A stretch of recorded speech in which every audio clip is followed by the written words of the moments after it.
She fired him in front of everyone, called him ordinary, said a man raising a child alone had no place in her world. Jace Holloway didn't argue, didn't raise his voice. He picked up his badge, set it on her desk, and walked out without looking back. 3 weeks later, she was bound and gagged in an abandoned warehouse with a gun to her head. And the only person her father called was Jace. This is the story of a billionaire who had everything except judgment, and a single father who had nothing except integrity. Stay until the end. Hit like. And drop your city in the comments. I want to see how far this story travels. The first thing most people noticed about Vivian Sterling was the way she walked into a room. Not her face, though she was striking in the way that serious money tends to produce.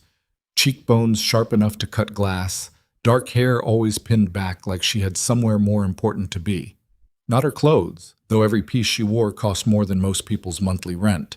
It was the walk, measured, deliberate, like the floor owed her something and she was coming to collect. She had learned it from her father, Robert Sterling, a man who had built a $40 billion global empire from a single textile factory in Charleston, South Carolina, and who had spent the last 3 decades teaching his only daughter that the world was divided into 2 kinds of people, those who made decisions and those who lived with them.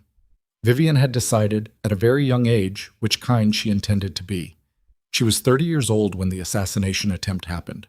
It was a Tuesday in October, which felt wrong somehow. Tuesdays were supposed to be boring. Robert Sterling was leaving a charity dinner at the Meridian Hotel in downtown Chicago when the first shot came through the rear window of his town car. The bullet missed his skull by 4 inches. The second one, fired from a parking garage across the street, punched through the door panel and grazed his left shoulder before the driver floored it and the security team scrambled. Robert survived. He was in the hospital for 6 days, and for most of those 6 days, Vivian sat in a chair beside his bed and didn't sleep. She held his hand, which was something she hadn't done since she was 9 years old, and she listened to the machines beep, and she told herself that whoever had done this would regret it. What she didn't expect was that her father, from his hospital bed, with his left arm in a sling and his color still wrong, would look at her and say, "I want someone different watching you." "I have a security team," she said. "I want someone outside the company," he said. "Someone clean." "Dad, Vivian." His voice was still the same. 30 years of boardrooms and hard decisions had made it a voice that ended conversations. Someone in that building knew my route. Someone talked. Until I know who... You're not safe with anyone connected to Sterling Group. I need someone who has no reason to be bought. She opened her mouth and closed it again. She knew he was right. She hated that he was right. The name he gave her was Jace Holloway. Former Navy SEAL, 12 years of service, 2 deployments in the Middle East and 1 in Southeast Asia, Distinguished Service Commendation, left the military 18 months prior. Currently working private security contracts through an agency called Halcyon Protection Group. 32 years old, single father. Vivian read through the file her father's assistant sent over and stopped at that last part. "Single father," she said out loud to no one. She said it the way you might say, "interesting weather," acknowledging it without actually finding it interesting. She didn't think much more about it until the morning Jace Holloway walked into her office on the 47th floor of Sterling Tower. She had expected, she didn't know exactly what she had expected. Someone louder, maybe. Someone who looked the part more aggressively. The private security contractors she'd dealt with before tended to project their credentials physically, like they were wearing their resumes on their faces. Jace didn't do that. He was tall, 6'2", maybe 6'3", and built in a way that was functional rather than decorative, broad through the shoulders and chest but without the performance of it. Brown hair cut short and practical. A face that had been outside in real weather, not a gym tan but something weathered and genuine. He was wearing dark slacks and a plain navy jacket, nothing flashy, and he stood in the doorway of her office with his hands loose at his sides and waited. He didn't introduce himself immediately. He took about 4 seconds to scan the room, windows, exits, the 2 people already seated, before his eyes settled on her. Clear gray eyes, the kind that didn't look away first. "Ms. Sterling," he said. His voice was even, not warm, not cold, just level. Jace Holloway. I know who you are, Vivian said without getting up. She gestured at the chair across from her desk. Sit. Something moved across his face, not quite a reaction, more like the acknowledgement of one, filed away. He sat. My father seems to think you're the best option right now, she said. She kept her tone businesslike because she was always businesslike, but there was an edge underneath it, the edge of a woman who was accustomed to choosing her own people and had not chosen this one. I'm going to be direct with you. I run a significant portion of Sterling Group's operations. I attend between 12 and 15 public-facing events per month. I travel internationally 4 to 6 times per year. My schedule is demanding, my privacy is non-negotiable, and I expect the people working for me to operate invisibly unless I specifically require something from them. Are we clear on that? Clear, Jace said. Good. She slid a document across the desk. NDA, standard terms, covers anything you see, hear, or learn in connection with this position or with Sterling Group. He picked it up, read through it. Actually read through it, not the skim that most people gave legal documents. It took him about 2.5 minutes. Then he set it down and signed it. I have one condition, he said. Vivian looked up from her screen. Excuse me? My daughter, she's 7. She has a medical condition that requires regular hospital visits, currently every 2 weeks, sometimes more. I need the schedule built around that. I'll arrange coverage for any gaps, but those appointments are fixed. Vivian stared at him for a moment. She had a meeting in 20 minutes and a conference call after that, and she had not planned for this conversation to take this turn. That's a personal matter, she said. Yes, Jace agreed. It is. But you asked for full availability, and I'm telling you the one constraint on it. I'd rather tell you now than have it come up later. There was something in the way he said it, not defensive, not apologetic, just factual, that she found vaguely irritating, like he had already decided she would accept the condition and was simply informing her of it. Fine, she said. My assistant will coordinate with yours. He nodded once, stood, and moved to a position near the door where he could see both the hallway and her desk without being directly in her line of sight. She didn't look at him again for the rest of the afternoon. The first 2 weeks were quiet, which Vivian would later recognize as unusual. She went to her meetings and her dinners and her events, and Jace came with her and was, she had to admit, very good at not existing when she didn't need him to exist.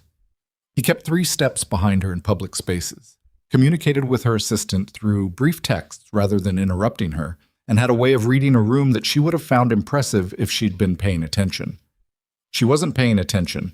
She was busy managing the quarterly audit, a hostile acquisition attempt from a competitor, and her relationship with Damian Cross, who had been in her life for 6 months and who her father had, even before the shooting, expressed a quiet and persistent skepticism about. Damian was 35, handsome in an aggressively polished way, with a background in international finance that had impressed her when they met at a summit in Geneva. He was smart, socially fluent, and generous with his attention in the way that men who want something specific tend to be. She knew he wasn't simple. She liked that about him. What she didn't notice, what she would later realize she had been choosing not to notice, was that his questions were never casual. He always wanted to know things, specific things, about Sterling Group's financial structure, about her father's recovery timeline, about the internal accounting systems she'd recently consolidated. She had answered mostly because she trusted him and because the questions always arrived wrapped in something that sounded like genuine interest. Jace noticed. She didn't know that yet, but he did. The incident that would later be called, in her own memory, the lobby incident, happened on a Wednesday morning 3 weeks into Jace's assignment. Vivian was running late, not significantly, 7 minutes, which first for her was unusual. And she came through the lobby of Sterling Tower with her phone already to her ear, heels sharp on the marble, her assistant Priya walking half a pace behind her trying to brief her on a schedule change. There were maybe 30 people in the lobby at that hour, a mix of Sterling employees and visitors. Jace materialized at her left side from the security desk, where he'd been posted since 6:30 a.m. Morning, he said quietly. There's a photographer on the street, east side. Been there since yesterday. She kept walking. What kind? Not press. Wrong lens for press? Maybe nothing. I want to move you through the side entrance tomorrow. That entrance comes out onto Carver Street, she said. I use the main entrance. I know. I'd rather we change that for now. She stopped walking, turned to look at him fully, which she rarely did. Mr. Holloway, I have been using the main entrance of this building for 6 years. I'm not going to start sneaking in through a side door because you're uncomfortable with a photographer. I didn't say I was uncomfortable, he said. His voice hadn't changed at all. I said I want to move you through the side entrance. And I said no. She held his gaze for 1 second, then turned and walked to the elevator. Behind her, she didn't see him clock the photographer's position again through the lobby glass, note it in the security log, and send a message to the building's external security team asking them to run the plates on a vehicle parked across the street. He was just doing his job. She didn't see it because she wasn't looking. That same evening, she attended a benefit at the Palmer House with Damien. It was the kind of event she could do in her sleep. 400 guests, silent auction, speeches about charitable foundations, a dinner that cost $3,000 a plate, and where everyone spent the entire time talking about deals. She was good at these. She was good at most things that required her to be on. Jace worked the perimeter. He'd done a walkthrough of the venue that afternoon and positioned himself at the room's edge during the dinner portion, close enough to move quickly, far enough not to intrude on the social atmosphere. Damien, twice that evening, left the table. Once for 20 minutes, once for 15. Both times he came back with a different energy set, charged up in a way that read like adrenaline rather than alcohol. Vivian didn't notice because she was in conversation, first with a board member from the Braddock Foundation, then with the event chair about next year's theme. Jace noticed both absences, both durations, both returns. At 11:15, when the car came around, Damien said his goodbyes and told Vivian he'd call her tomorrow. She kissed him once, quickly, and got into the car. As the door closed and the vehicle pulled away, Jace in the front passenger seat said nothing. He watched the route. He watched the mirrors. 2 blocks from the hotel, he said, "Did Cross tell you where he went during dinner?" Vivian, who had been looking at her phone, glanced up. "What?" "He left the table twice. 35 minutes total. Did he mention where?" She frowned. "He probably stepped out to take a call. Damien's schedule is as demanding as mine." "Maybe," Jace said. She looked at him more carefully. "What does maybe mean?" "It means I don't know," he said. "I noticed it. That's all." "You noticed it," she repeated. She could hear something in her own voice, a sharpening that happened when she felt her territory being walked into without permission. "And you thought it appropriate to mention it to me." "Part of my job is noticing things that don't fit the pattern," Jace said. "I'm not making an accusation. I'm asking if you have context I don't." "What doesn't fit the pattern," she said slowly, "is my bodyguard asking me to justify my boyfriend's dinner schedule." Jace turned to look at her briefly, then turned back to the road. "Fair enough," he said. The car was quiet the rest of the way. Over the following week, things deteriorated in small increments. Vivian was already operating under pressure. The attempted assassination of her father, a company that needed visible, confident leadership while Robert recovered, and a Q4 financial close that was generating more anomalies than she was comfortable with. She was sleeping 4 hours a night and mainlining coffee and running on the particular fuel of someone who doesn't know how to stop. Jace was present through all of it, and his steadiness, which should have been reassuring, instead began to grate on her. She couldn't entirely explain why. Part of it was what had happened in the car. She hadn't liked the question about Damien, and she hadn't liked that she didn't have a fully satisfying answer to it. Part of it was that Jace had a quality she occasionally found in people who'd been through real things, a particular kind of stillness that implied they'd already seen worse than whatever was happening right now, and they weren't going to perform distress about it. It was a useful quality in a bodyguard. In day-to-day proximity, it made her feel irrationally like she was being assessed. She mentioned this to Priya, who told her she was sleep-deprived and possibly projecting. Vivian did not take this particularly well. On the 10th day, she arrived at a luncheon at the Chicago Club with Damien and found Jace positioned near the entrance. As she crossed the lobby, she passed a small group of colleagues who were making small talk, and she caught the tail end of a comment one of them made, something about her new security detail. followed by a quiet chuckle. It was nothing. She knew it was nothing. But her nerves were stripped raw, and she was tired, and she turned and looked at Jace with suddenly fresh irritation, seeing for the first time not his competence but the optics of him. The navy jacket, the close-cropped hair, the watchfulness that she suddenly read as making her look paranoid. She said nothing then. She went to the luncheon. She sat across from Damien for 2 hours and charmed and networked and was exactly what she needed to be. But something had curdled in her, and she let it sit. The confrontation happened the following afternoon in her office. She'd come back from a meeting that had gone badly, a vendor negotiation where the other side had been better prepared than she'd anticipated, which was rare and which she hated. Jace was at his post near the door. She set her bag down hard on the desk. "Mr. Holloway." "Miss Sterling, I need to ask you something directly." She turned to face him. "Is there a reason you've been flagging Damien Cross to me, specifically?" He looked at her steadily. "Yes." She blinked. She hadn't expected a straight yes. "What reason?" "I've run background on everyone in your immediate circle, as part of standard protocol. Cross's financial disclosure doesn't match his visible lifestyle. The gap is significant. I also tracked his movements during the Palmer House event and cross-referenced with your company's internal access logs.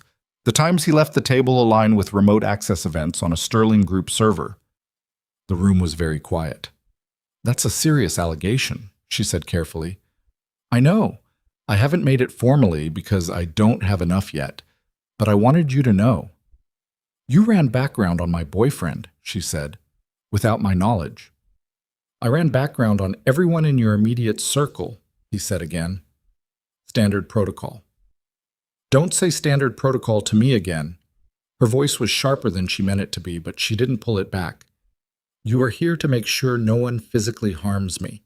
You are not here to investigate my personal relationships. You are not here to access Sterling Group server logs. You are not here to make judgments about people in my life based on your... She stopped, grabbed for the word. "Your instincts." Jay said nothing. "Do you understand the boundary I'm describing?" "I understand it," he said. "I don't agree with it." That stopped her cold. She stared at him. "I beg your pardon?" "My job is to keep you safe. If someone in your immediate environment is a threat, I need to know about it, and you need to know about it. I can't do my job inside a boundary that excludes the most likely source of harm." "You're talking about Damien." "I'm talking about anyone, Mike," he said. "But right now, yes." She crossed her arms. She could feel the heat behind her sternum, the particular anger of someone whose judgment is being questioned by someone who has no idea, she told herself, how long she has been making judgment calls of this caliber. "You know what your problem is?" she said. She heard herself and knew, somewhere underneath the anger, that this was going somewhere she wouldn't be proud of. But she was exhausted and she was scared. Not that she would have said that, not to anyone. And frightened people sometimes swing at the wrong target. You have spent your entire career being told where to stand and when to act and what constitutes a threat. And you're very good at that. I'm sure you're excellent at it. But you're not in the field anymore. You're in a corporate environment, dealing with corporate relationships, and the variables involved are outside your training. Something moved in Jace's jaw. "Ms. Sterling, I'm not finished." She was. She should have been. "My father hired you because you're a good soldier. That's what you are. A soldier. You're not an analyst, you're not a strategist, and you're not someone whose opinion on my relationship has any value in this context. You're here to stand between me and bullets. That's the job. Everything else, the observations, the background checks, the dinner surveillance, that's overreach. That's you doing more than you were asked to do because you don't actually know where your lane is." The silence afterward was very loud. Jace was looking at her, not angry, which was somehow worse than if he had been. Just looking at her with those level gray eyes and whatever he actually thought about what she'd just said, he kept it. "Are you terminating the contract?" he asked. She had not planned to 30 seconds ago, but the word was already forming. "Yes," she said, "effective immediately. You'll receive the standard severance per the contract terms. My assistant will process the paperwork." He held her gaze for one more moment. Then he nodded, reached up, unclipped the small communication earpiece he wore, and set it on the corner of her desk. "For what it's worth," he said quietly, not unkindly, "I hope I'm wrong about Cross." Then he turned and walked out of her office.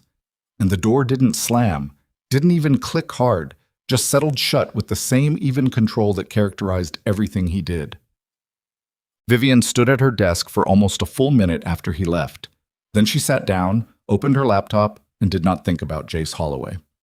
She had 2 drinks that night, which was one more than usual. Damien came over to her apartment at 9, and they sat on the balcony 22 floors up and looked at the city lights spread out below them. She told him she'd made a personnel change. He asked, with what seemed like genuine disinterest, "Who?" She said her bodyguard.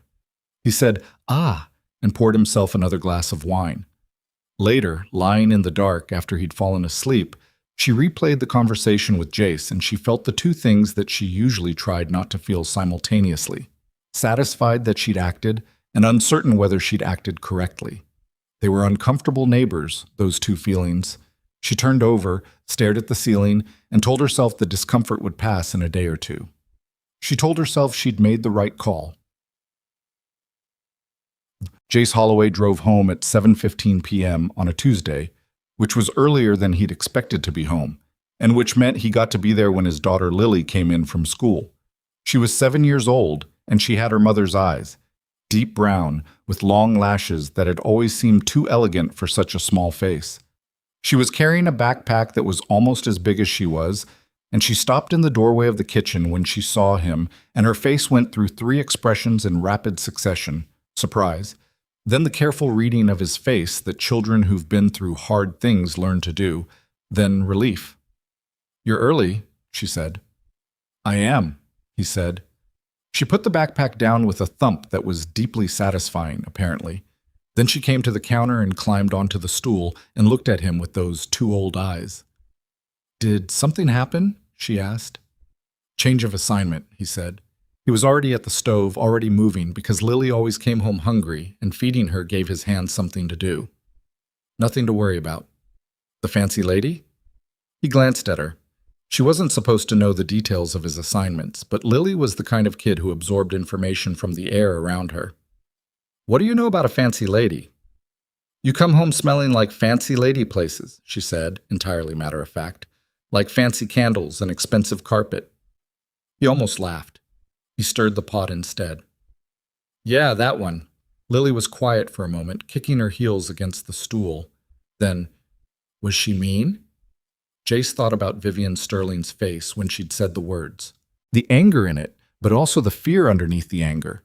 The particular terror of someone who'd just watched her father almost get killed and was spending every waking minute trying to hold everything together and was so used to being certain that uncertainty felt like an attack. He understood it. It didn't make it easy, but he understood it. "She's under a lot of pressure," he said.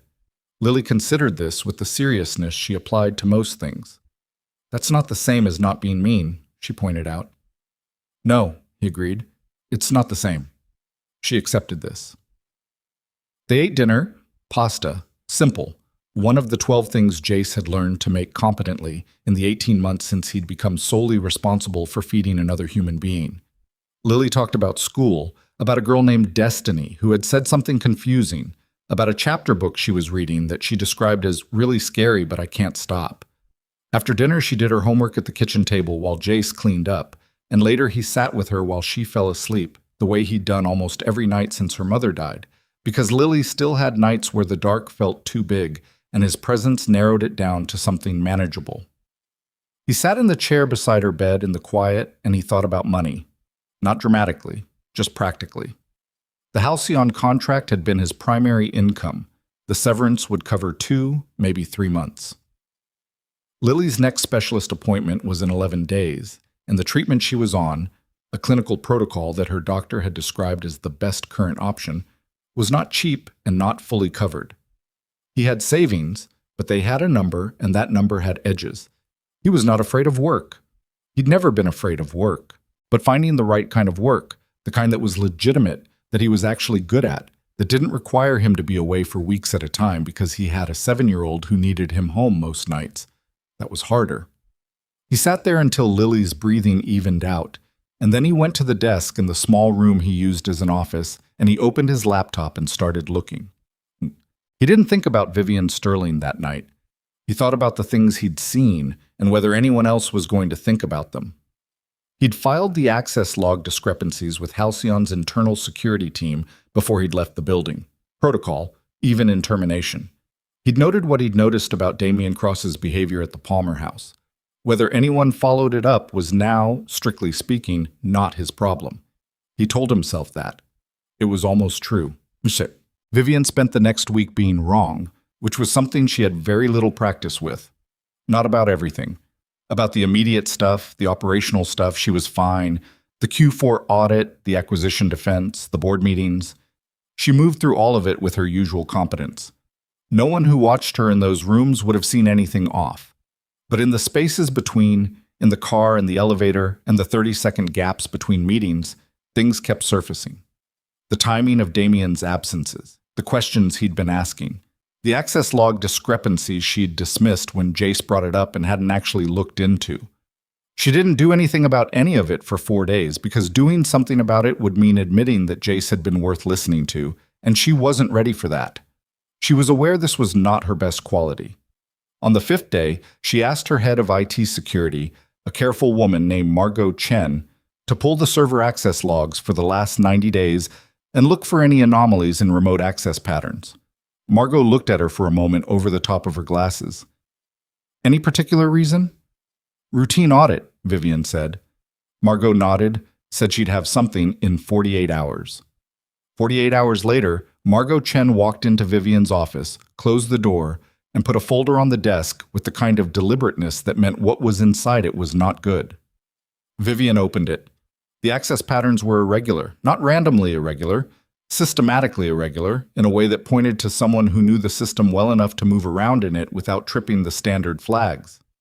Financial records, vendor payment records, the accounts used for the company's international transfers. Someone had been reading these files, copying these files, for at least 4 months.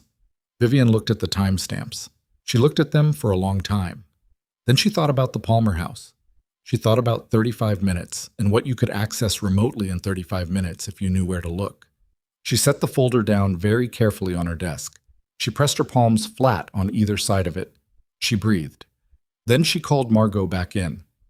I need you to find out if anyone outside the organization was given access credentials, she said. Specifically, any credentials tied to the financial reporting module. And Margot, keep this between us. No one else in the building. Understood? Margot understood. She didn't call Jace. She thought about it. Briefly. She thought about his face when she'd said the things she'd said to him, the particular way he'd looked at her in those last seconds before he set the earpiece down and walked out. And she thought, maybe she should pick up the phone. Then she thought about the earpiece sitting on the corner of her desk and the way it had looked there, small and final. And she told herself she'd handle this herself. That was a decision she was going to spend a long time regretting. 3 days later, Damian Cross came to her apartment for dinner. She'd cooked, which she almost never did. She'd spent 40 minutes making something with pasta and a white wine sauce because she needed the activity, needed her hands in motion. She'd set the table, she'd poured the wine, and she'd sat across from him at the small table by the window, with the city lights behind him, and the wine in her hand. And she'd looked at his face, the face she'd been looking at for 6 months, and she'd thought, I don't actually know you. Not in the casual way you sometimes look at someone you've been with for a while and feel the ordinary mystery of another person. In a sharper way. A colder way. I don't know what you actually want from this. I don't know what you've been doing. I don't know what my data is worth to you. She kept the conversation normal. She was very good at keeping things normal when normal was the last thing she felt. She talked about a trip to Milan she was considering, about a book she'd been meaning to read, about his work, which he described in general terms the way he always did. And she watched his hands on the wine glass, and she thought about the folder on her office desk, and she did not let anything show. After he left, she stood at the door for a moment with her hand still on the handle. Then she went to her laptop, pulled up the preliminary investigation file she'd been quietly building, and kept working. It was 10 days after Jace was fired that the first piece of real evidence materialized.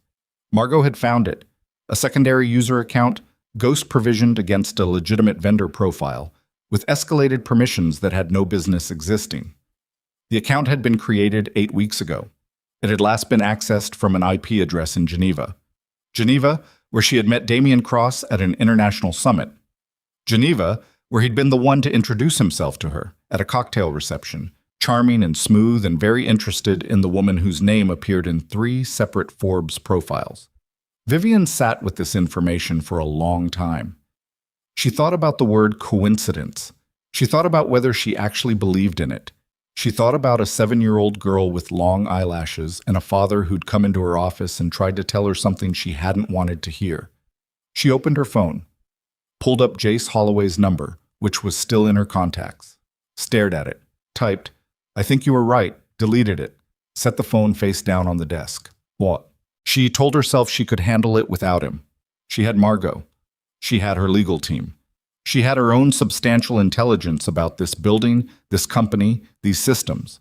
What she didn't have, what she was, even then, beginning to understand she'd fired along with Jace, was someone whose job it was to think about her physical safety. Someone who knew how to read a room, not for social intelligence, but for danger. Someone who understood that the thing happening to her company was probably connected to the thing that had happened to her father's town car in October. She understood all of this, intellectually. She was still trying to get there emotionally when Damien Cross called her at 11 o'clock on a Friday night and asked if he could come over. She said yes. She always said yes because she was still in the business of not letting him know that she knew. What she didn't know was that he already knew she knew. The ghost account had a monitoring function. Every time someone accessed the investigation file, which she'd been building on her company laptop, it sent a notification to another address. Not Damien's name. A shell. But connected. He'd seen every page she'd built. He'd known for 5 days. The dinner with the white wine sauce, the careful conversation, the watching each other across the table. They had both been performing. She just hadn't known she was in a performance. He came over at 11:15, and he had 2 men with him, and Vivian Sterling, who had spent her whole life being the most prepared person in the room, spent the last 30 seconds of her freedom in her own apartment realizing, with cold, complete clarity, that she had made a serious mistake.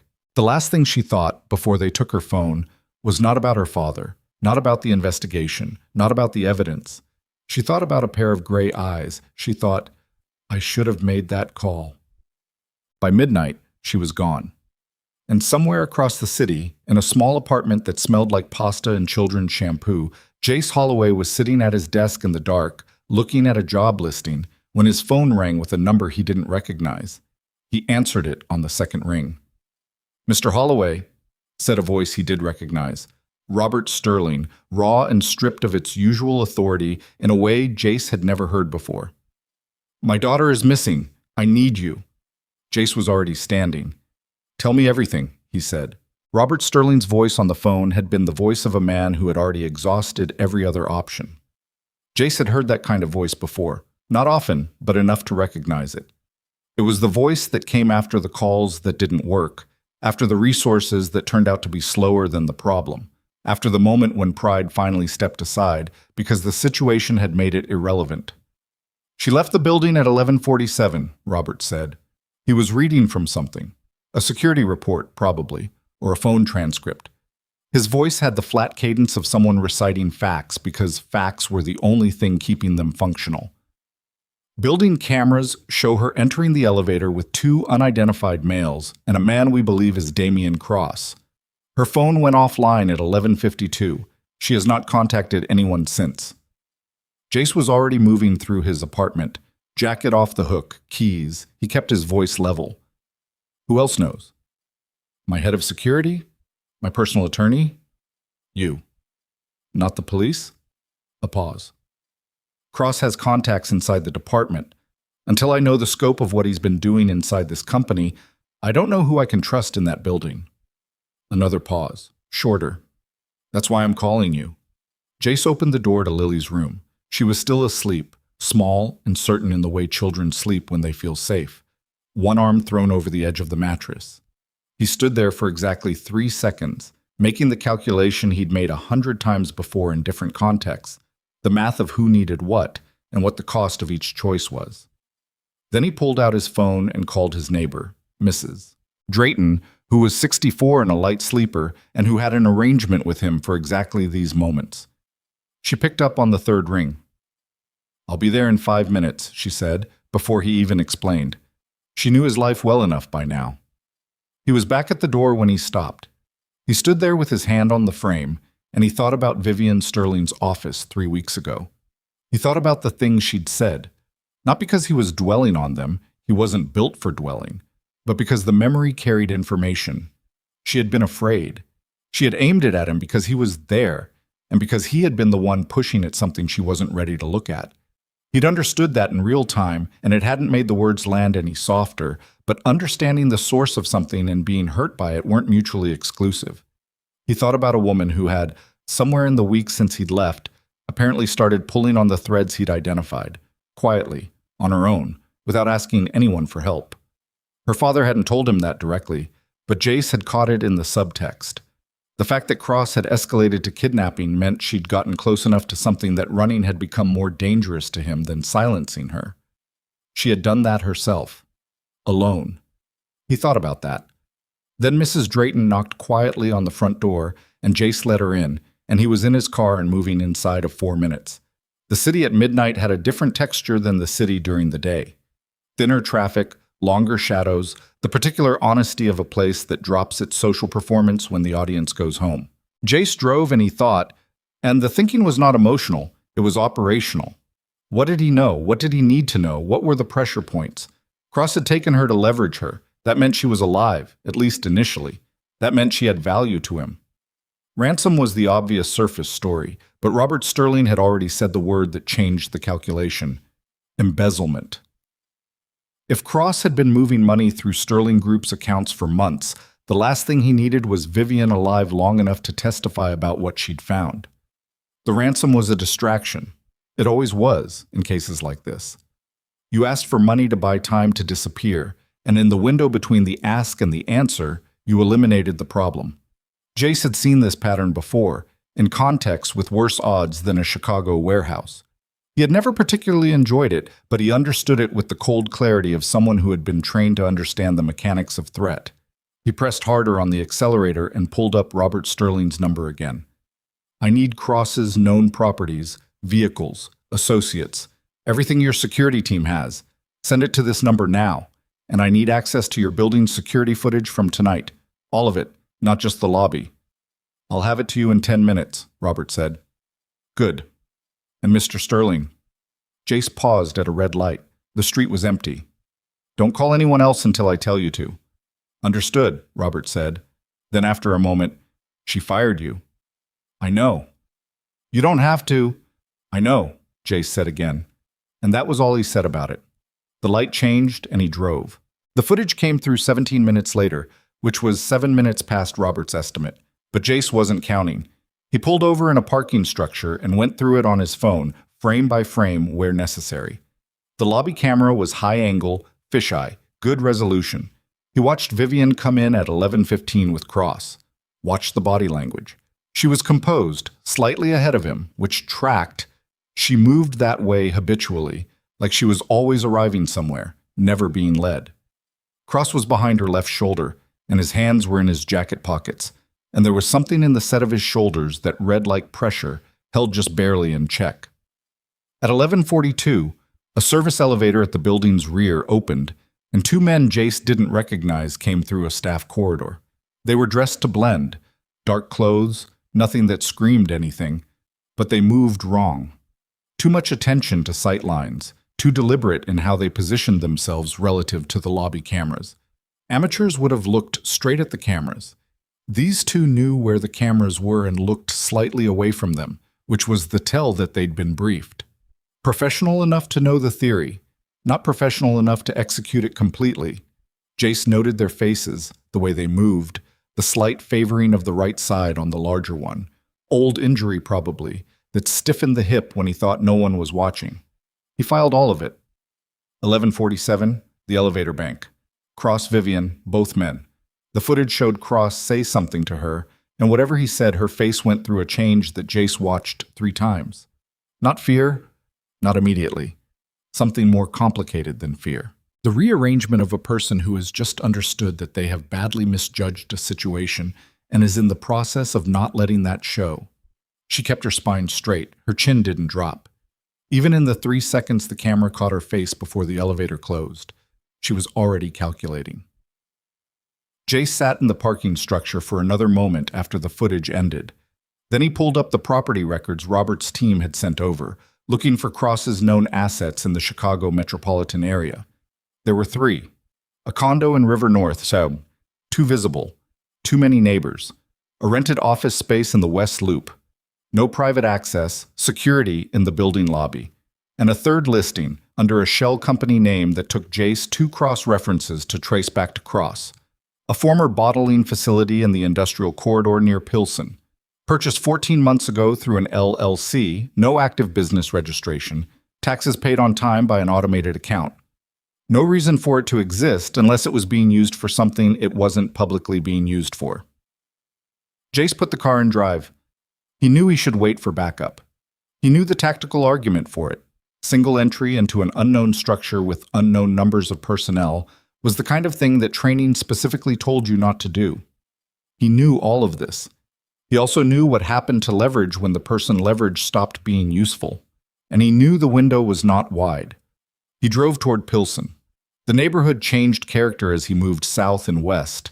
Industrial buildings, chain-link fencing, streetlights more spaced out, the kind of blocks that had a functional life during the day and went dark by 9. The bottling facility was on a street with no other active businesses. A long, low building with a loading dock on the east side and a series of high, narrow windows along the south face, most of them boarded or filmed over with industrial opacity.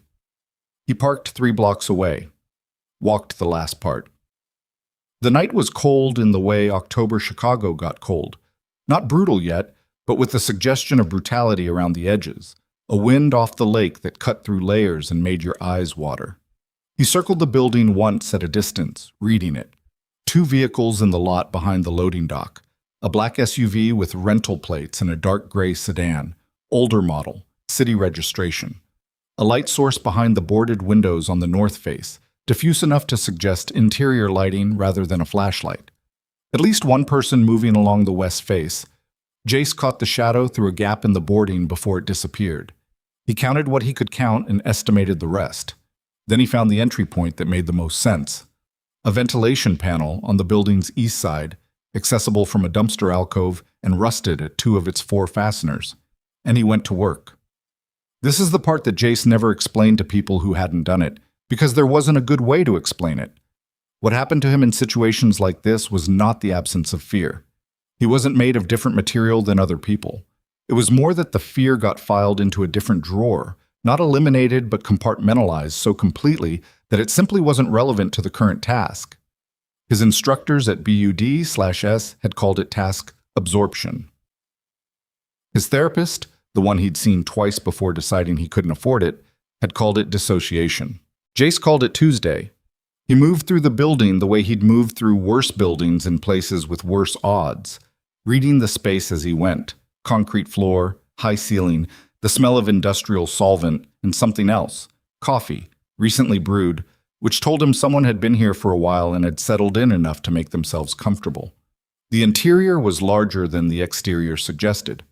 He moved along the north wall, using the structural pillars for cover, and found what he was looking for in the building's northeast quadrant. A partitioned section that had likely been an office or management area, now lit by 2 portable LED work lights, a folding table with a laptop open on it, cables running to a portable generator. And Vivian. She was seated in a chair with her wrists zip-tied to the chair arms, not gently. The plastic had cut into her right wrist already, a thin line of dark on her skin that he could see from 15 feet away. She was still in the clothes she'd been wearing to dinner, the pale blouse, the dark trousers, one heel missing from her left shoe. Her hair had come half loose from however she'd worn it. She had a cut at the corner of her mouth, not deep, but recent, and she was holding herself with a rigidity that was partly the physical constraint of the chair, and partly, he knew, sheer force of will.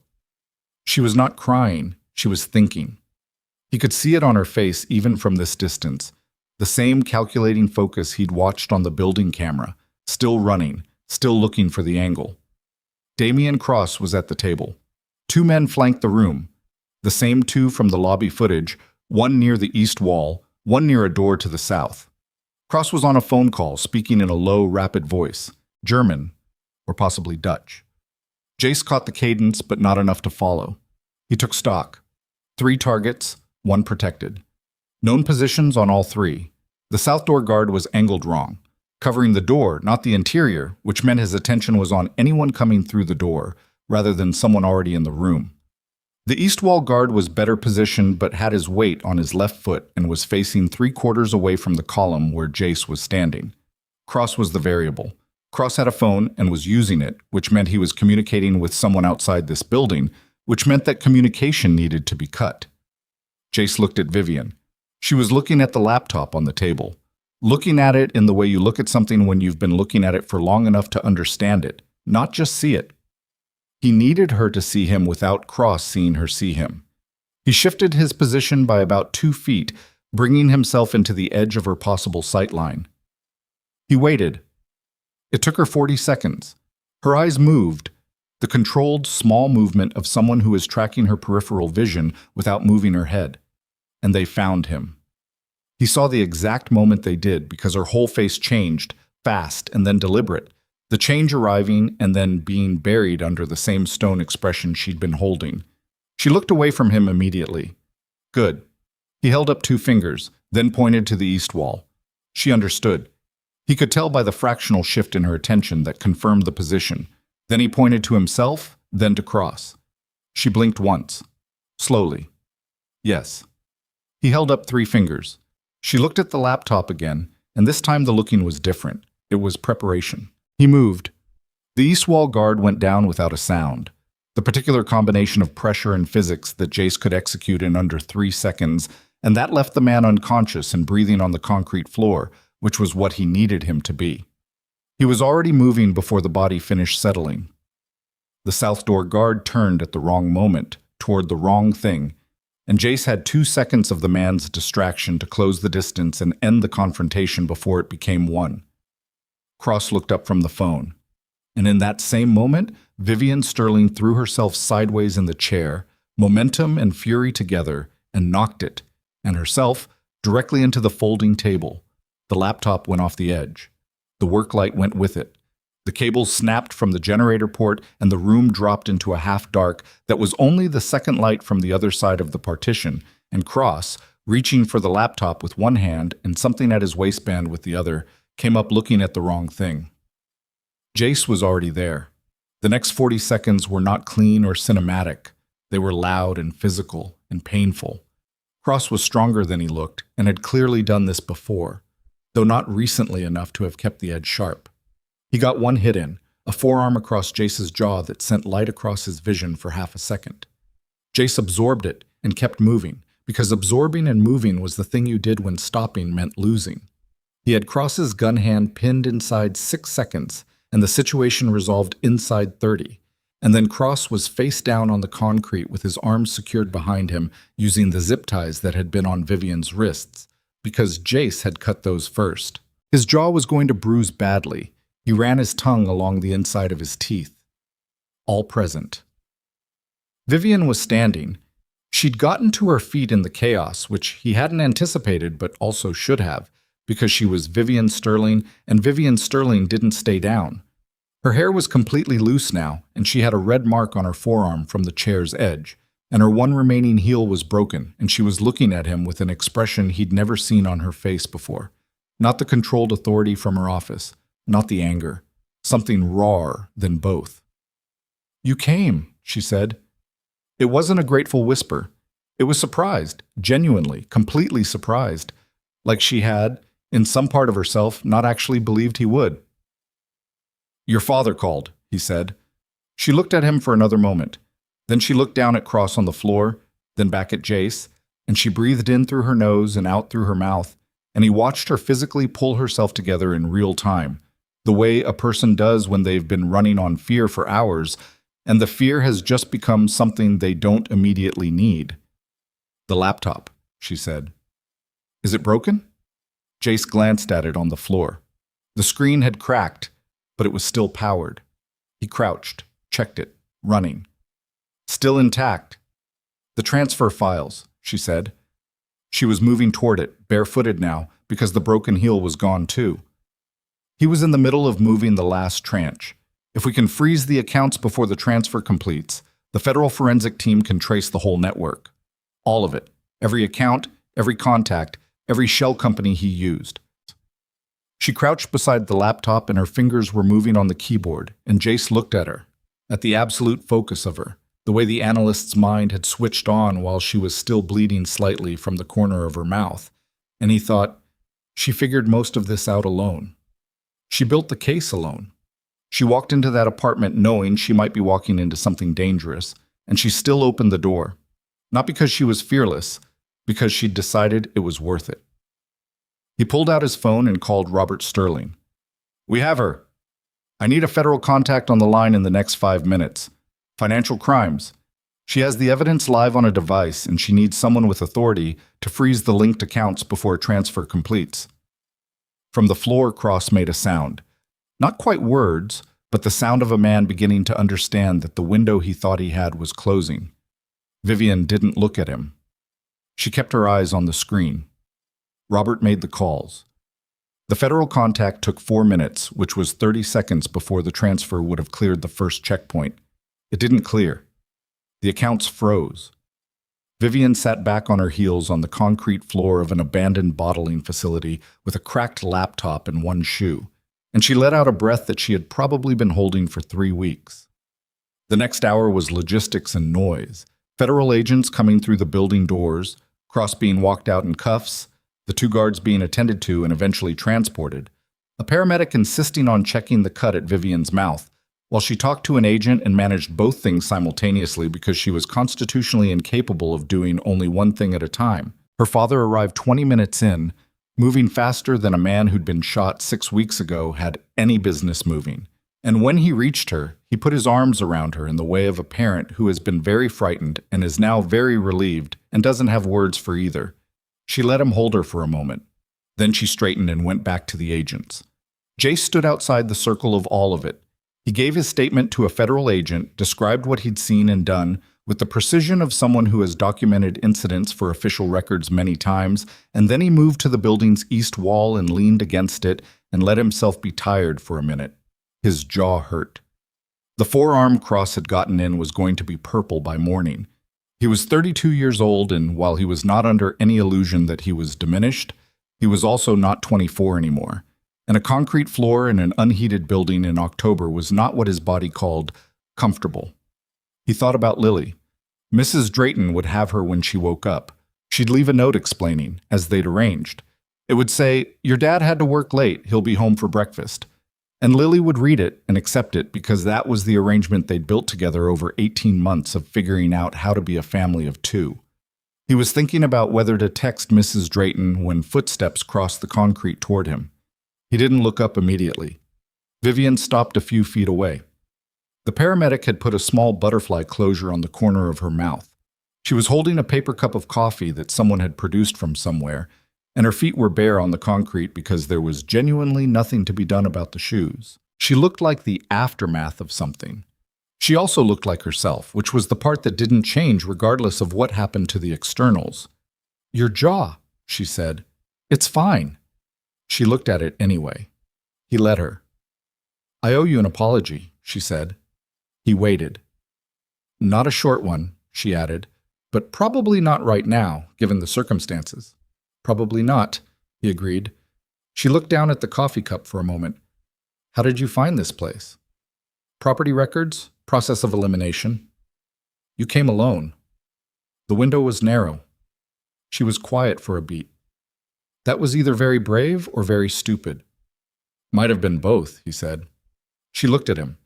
The expression on her face was still the one he'd seen when she'd first spotted him in the dark, that raw, unguarded surprise. But it had evolved into something more complicated now, something that looked like it was working through a significant recalibration. "I found the access logs," she said. "The ones you told me about. I found them 5 days after I fired you. He said nothing. I should have listened to you the first time. You were under a lot of pressure, he said, which was the same thing he'd told Lily. He meant it both times. She looked at him sharply, like she was trying to figure out if he was being generous or just accurate. He was being both, actually, but she didn't push it. I need to go speak with the federal agent in charge, she said. And then I'll need to give a full statement. And then my father is going to want to have a very long conversation. And then... She stopped, pressed her lips together. And then I'm going to need to sleep for approximately 1 year. Sounds right, Jace said. She stood there another moment, like there was something else she wanted to say and hadn't figured out the shape of it yet.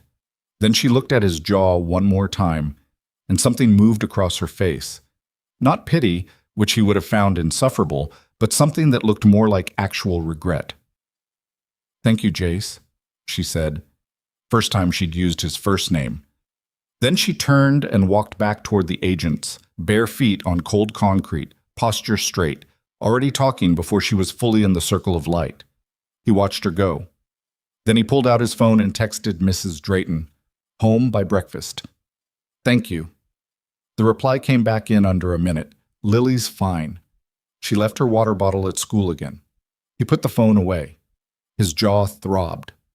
Outside, the city was still doing what it always did, moving, breathing, indifferent to the specific disasters of any individual night. The lake wind came through a gap in the building's siding, and he stood in it for a moment, not trying to get warm, just present. He thought about the laptop on the floor, and Vivian's fingers moving across the keyboard while her mouth bled. He thought about the 3 weeks between the office and tonight, and everything that had apparently happened in them. The investigation she'd built quietly, the evidence she'd chased alone, the moment she'd understood what Damian Cross actually was, and had kept having dinner with him anyway because the case wasn't ready yet. He thought about her face when he'd appeared out of the dark, the genuine shock of it, like she had somewhere in herself been prepared to get through this alone too, and the arrival of backup had blindsided her. He didn't know Vivian Sterling well. He'd worked with her for 3 weeks, mostly in professional proximity, and the actual person underneath the authority and the polish. He'd caught glimpses, nothing complete. The woman who'd crouched on the concrete floor and kept working while the room was still being secured. The woman who'd said his name out loud for the first time like it cost something. He didn't know her well, but he knew enough to know that the person he'd watched tonight was not the same person who had stood across a desk and called him a soldier. Or maybe it was the same person, just under conditions that burned off the performance. He was still thinking about this when the federal agent in charge came over and asked him to walk through the entry sequence one more time, and Jay straightened off the wall and did it, precise and thorough, because that was what the situation needed. The paperwork took until almost 3 in the morning. He drove home in the gray quiet before dawn. Mrs. Drayton was asleep on the couch, which she refused to call sleeping, but which was clearly sleeping. He covered her with the blanket from the back of the chair and looked in on Lily, who was a small mountain under her covers, breathing with the solid regularity of someone who had not spent the night in an abandoned warehouse and was much better off for it. He changed, set an alarm, and slept for 4 hours. When he woke up, he made breakfast. Eggs, toast, the orange juice that Lily insisted had to be the kind with pulp because smooth was wrong in ways she couldn't fully articulate but felt strongly about. He heard her moving in her room before she appeared in the doorway, hair wild from sleep, still in her pajamas with the small stars on them. She looked at his jaw. "That's a bad bruise," she said. "I know." "Did someone hit you?" "Yeah." She climbed onto the stool and looked at him with the evaluating eyes. "Are you okay?" "I'm okay," he said. He set the orange juice in front of her. "Eat your breakfast." She ate. He made himself coffee and stood at the counter and let the ordinary morning be ordinary, because ordinary was the thing worth protecting. He'd always known that, but mornings like this one made him know it differently, with the specific grounded certainty of someone who has just spent the night doing the thing that proves the point. The coffee was too hot. He drank it anyway. Lily ate her eggs and talked about the chapter book, which had apparently gotten scarier in the night, and about whether destiny at school was going to stop being confusing, and about whether they could get a fish, which was something she had been circling back to every few weeks with the patient persistence of a small person who understands that the answer is probably yes if she waits long enough. Maybe, he said. She looked up. That's different from no. It's different from no, he agreed. She smiled at him. The smile was her mother's, the shape of it, the way it moved across her face like light coming through a break in clouds. He'd spent a year after Sarah died being unable to look at that smile without it cracking something open in him, and then gradually it had changed, or he had changed, or they both had. And now it was just Lily's smile, which was its own thing, which was enough. She had her specialist appointment in 8 days. The treatment she was on had been showing results. Slow, uneven results. The kind that medical professionals are careful not to describe as anything too definite, but results. Her energy was better. The episodes that had terrified him in the first year, the sudden fevers, and the ones that sent them to the emergency room at 2 a.m, had become less frequent. Her doctor, a careful woman who chose words precisely, had used the phrase cautiously encouraged at their last appointment, which in medical language was about as close to optimism as anyone was going to get. Jace wasn't sure he was ready for optimism yet, but he was trying. He was washing the breakfast dishes when his phone rang. Unknown number, which usually meant a business call. Holloway, he said. Mr. Holloway. A woman's voice. Not Vivian. Different cadence. Older. My name is Patricia Wren. I'm Robert Sterling's personal attorney. Mr. Sterling would like to arrange a meeting with you at your earliest convenience. Regarding compensation and a potential ongoing arrangement. A brief pause. Mr. Sterling asked me to tell you, and I'm quoting directly here, that the arrangement would reflect what your work last night was actually worth, rather than what a standard contract would say.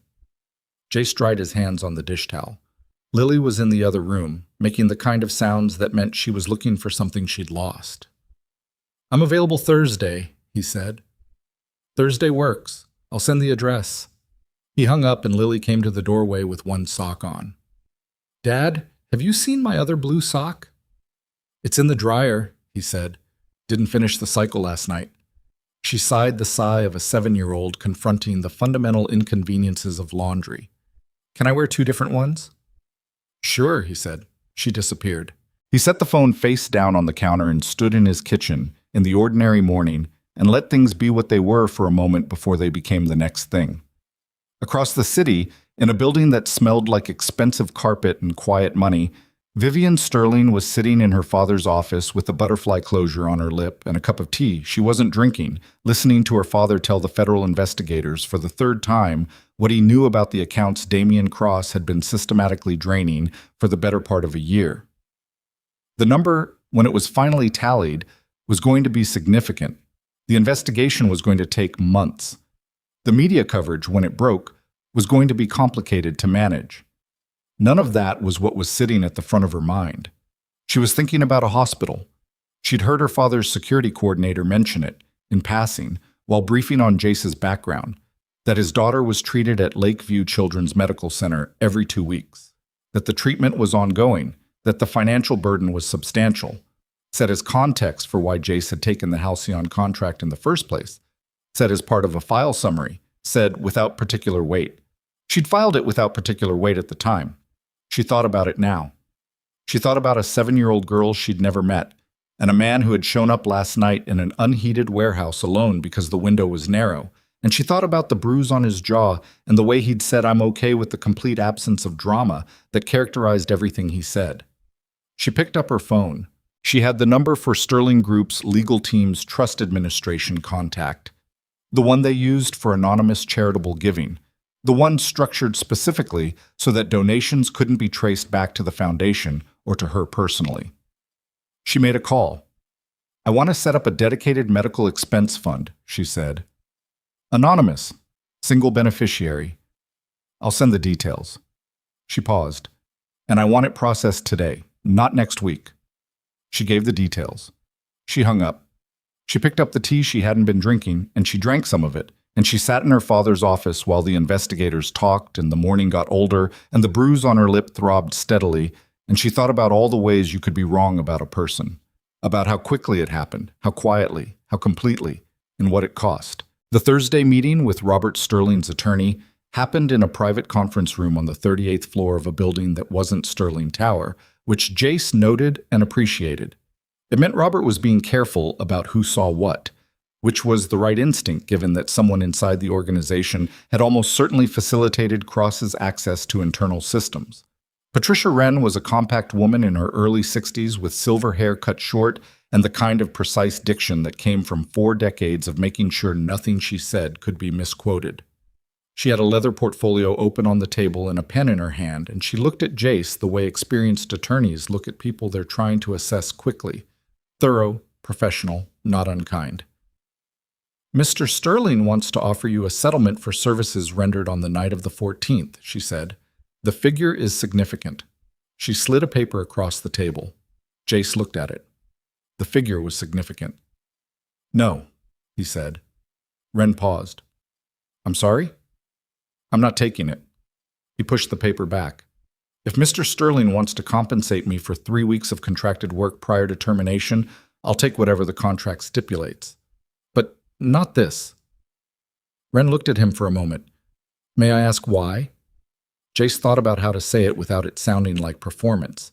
He didn't particularly want to perform anything at this table, in front of this careful woman with her leather portfolio and her precise diction. "Because accepting it would make the night of the 14th a transaction," he said finally. And it wasn't. Wren looked at him a moment longer. Then she made a small note in her portfolio and said, "Mr. Sterling anticipated this response. He asked me to make a second offer." She turned to a different page. "The position of head of security for Vivian Sterling. Restructured contract, reporting directly to him rather than through any Sterling Group internal channel, with a compensation package that reflects the level of trust the position requires." She paused. "He said to tell you the terms are negotiable. He also said to tell you that he doesn't actually expect you to negotiate them, because in his experience, men who won't take a settlement check are also men who don't haggle." Jace almost smiled. "He's not wrong. The position would require some schedule flexibility," Wren continued, "but Mr. Sterling has specifically noted that any medical appointments for your daughter take precedence over all professional obligations. That's written into the contract as a standing condition, not a courtesy." Jace sat with that for a moment. The room was quiet. Through the window, 40 floors below, Chicago moved in its usual way. Dense, layered, purposeful, indifferent. He thought about Lily's appointment in 5 days. He thought about the specialist's phrase, cautiously encouraged, and the way he'd been carrying it around like something fragile. He thought about a number on a medical invoice that he'd been rearranging his financial life to accommodate for 18 months. "I'll review the contract," he said. Wren nodded and began producing pages. "One more thing," she said, with the tone of someone who has been asked to convey something they weren't entirely sure how to frame. "Ms. Sterling asked me to include a personal addendum." She slid a single handwritten page across the table. Jace looked at it. The handwriting was angular and quick, the handwriting of someone who wrote fast because their thoughts moved fast, and they were always trying to catch up. It said, "I know my father's offer is the reason you're in this room. I also know you would have come that night regardless of who called, because that's the kind of person you are, and I was too busy being who I am to see it. The position is real, and the terms are real, but I wanted you to know that if you decide not to take it, I will understand exactly why, and I won't pretend otherwise. V.S." He read it twice.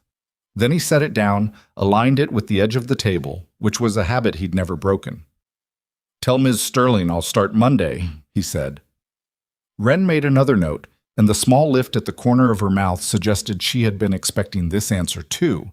The contract took 40 minutes to review. He signed it. He drove home. He picked Lily up from school and they stopped for ice cream, which was not something he did randomly, and Lily, who was perceptive, looked at him sideways over her cup and said, "Good day?" "Better day," he said. She considered this. "Did the fancy lady hire you back?" He gave her a look. She gave him her mother's smile. He ate his ice cream and didn't answer, which she correctly interpreted as yes. The next Monday, he walked back into Sterling Tower, and the lobby felt different from the outside of things. Not because it had changed, the marble and the light, and the 47 floors of glass and steel were exactly as they'd been, but because he was different in relation to it. The last time he'd left this building, he'd been carrying the particular weight of a man who has done the right thing and paid for it. That weight wasn't entirely gone, but it was different now, recontextualized. He took the elevator to 47. Vivian's office was the same.